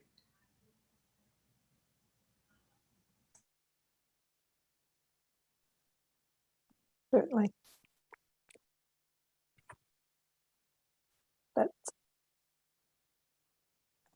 That's staff, and I apologize, I don't have the exact wording on this, so if GM McAlpine wishes to jump in, it's certainly not going to offend me. That staff investigate residents providing donations be accepted through the water bill, and that staff be directed to enter into a 3-year partnership with Water First for the purpose of marketing their organization in future signage along the waterfront on the candidate website, and inappropriate marketing as decided upon by the Executive Director of Access Barrie. That representatives of the Indigenous community be invited to attend a Finance and Corporate Services Committee meeting before December 2021 to express their views.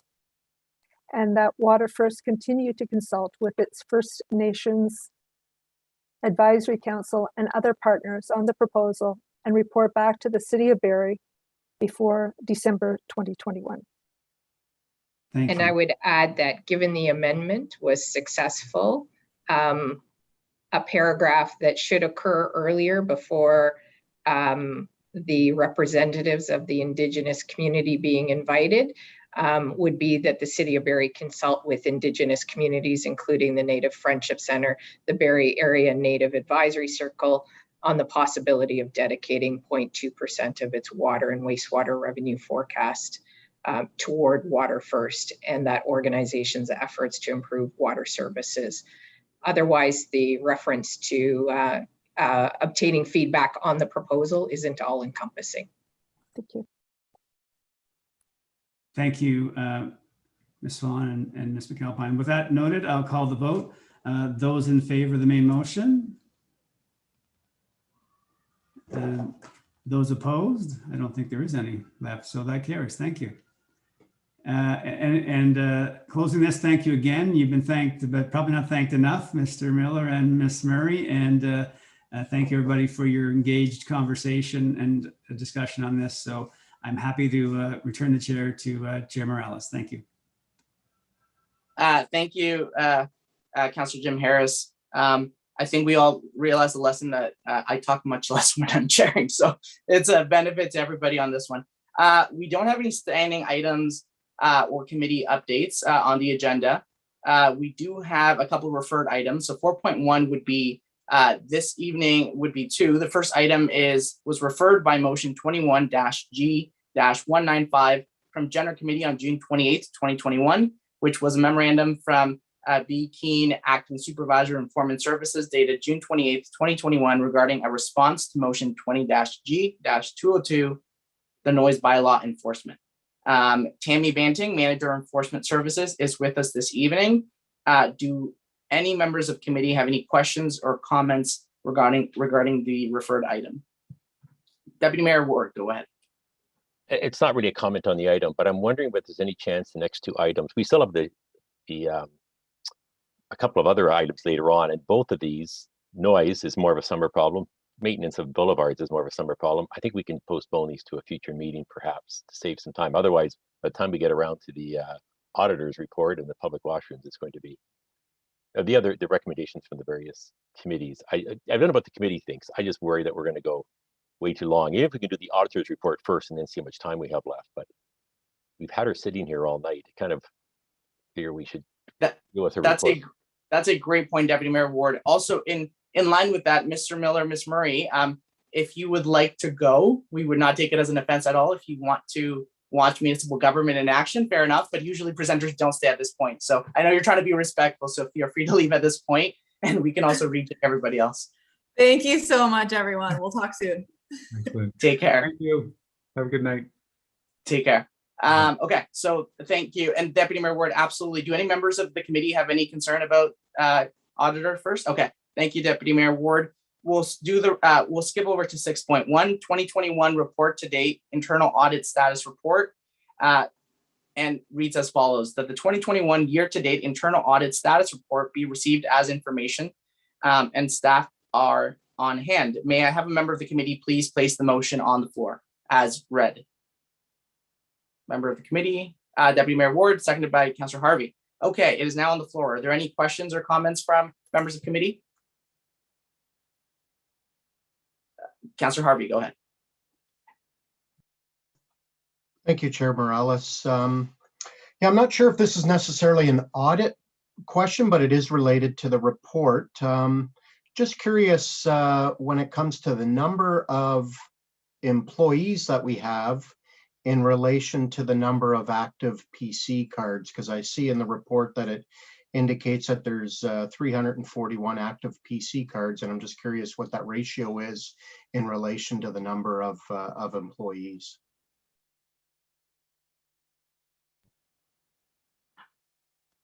Mr. Prowse. Thank you for the question, Councillor Harvey. Hopefully you can hear me through the headphones. We have just under 1,000 full-time employees. It doesn't include seasonal and part-time. 984 or something around there, I think is the rough number. Okay, great. Yeah, I just I mean, 1/3 seems to be a bit of a high ratio, but again, I don't know the inner workings behind the scenes. we can always take this offline. It just seemed like a high number of credit cards that were actively being used.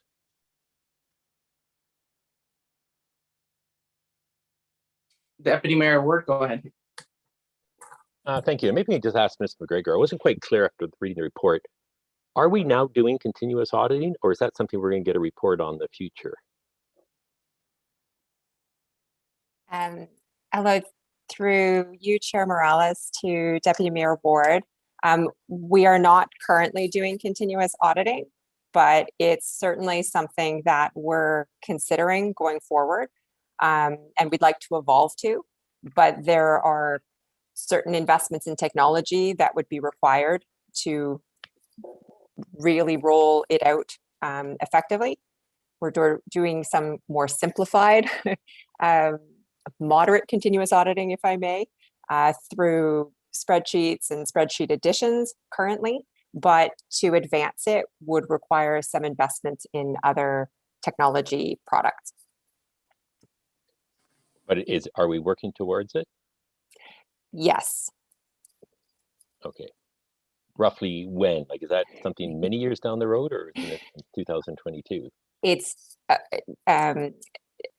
It is not in the 2022 budget plans, but my hope would be potentially in the subsequent year that we could consider that. Okay, thank you. Thank you, Deputy Mayor Ward. Any other members of council have any questions or comments? No? Sorry, members of the committee, seeing none, non-members of committee that are still on the call. Bless you. Have any questions or comments? Seeing none, no, not right now. Okay, so the motion is on the floor as read earlier, which is that the 2021 year-to-date internal audit status report be received as information. All those in favor, please indicate. Okay, that's unanimous. Thank you, members of council. And Deputy Mayor Ward, again, as per your recommendation, I appreciate it a lot. I'm going to go to advisory committee reports. These should be decently quick. We can hop over to the bathroom one. So section 5, we have 5 advisory committee reports to be received. Can I have a member of committee put the following advisory committee reports on the floor to be received all together unless somebody wants to separate them. Report of the Accessibility Committee, June 10th this year. Report of International Relations, June 16th this year. Report of Town and Gown, dated June 23rd of this year. Report of the Seniors Advisory Committee, June 28th of this year. And report of the Seniors Advisory Committee, August 23rd of this year. Can I have a member of committee put that on the floor as read? Placed by Councillor Thompson, seconded by Councillor Harvey. Questions or comments by members of committee? None. Questions or comments by non-members? Oh, non-members of committee? None. Okay, all those in favor, please indicate. Passes unanimously. We're now moving on to a recommendation from one of those advisory reports, and that's from Accessibility, June 10th, 2021. City of Barrie Public Bathrooms. The motion is as follows: that staff in corporate facilities and recreation and cultural service departments investigate the feasibility of an accessibility washroom strategy for all City of Barrie public facilities.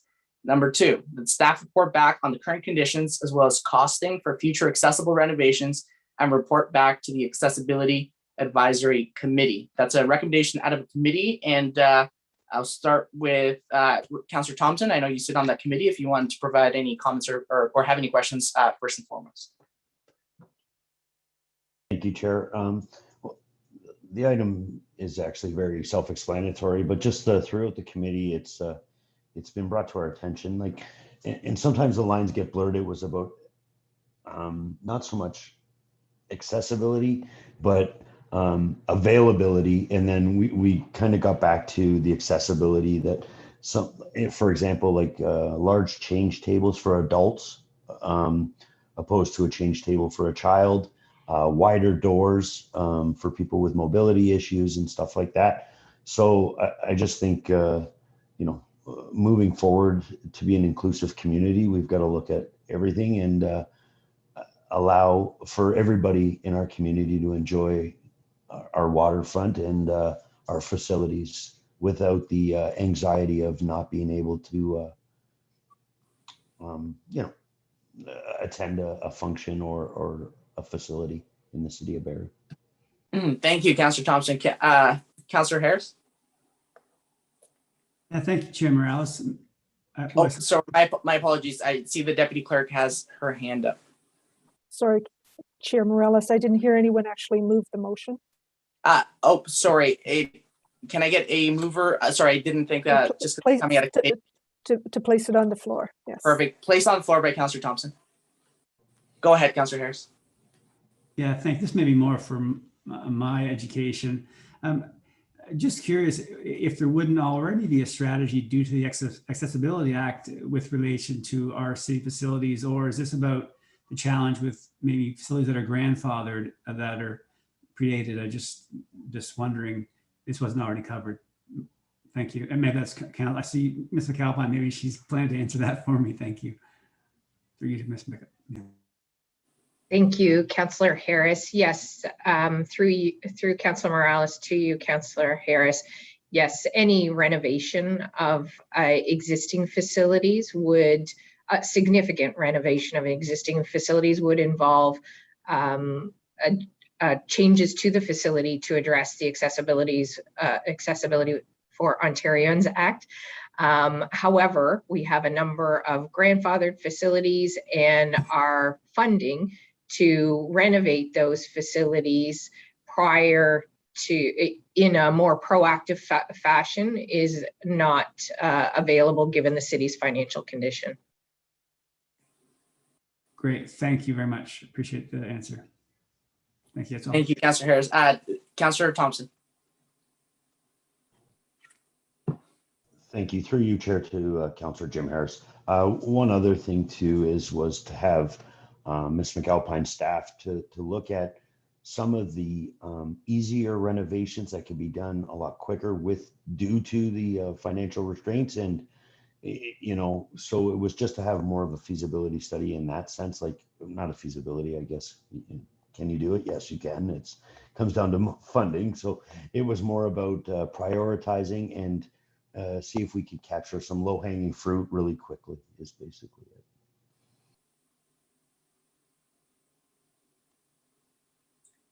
Perfect. Thank you. Is there any follow-up to that question?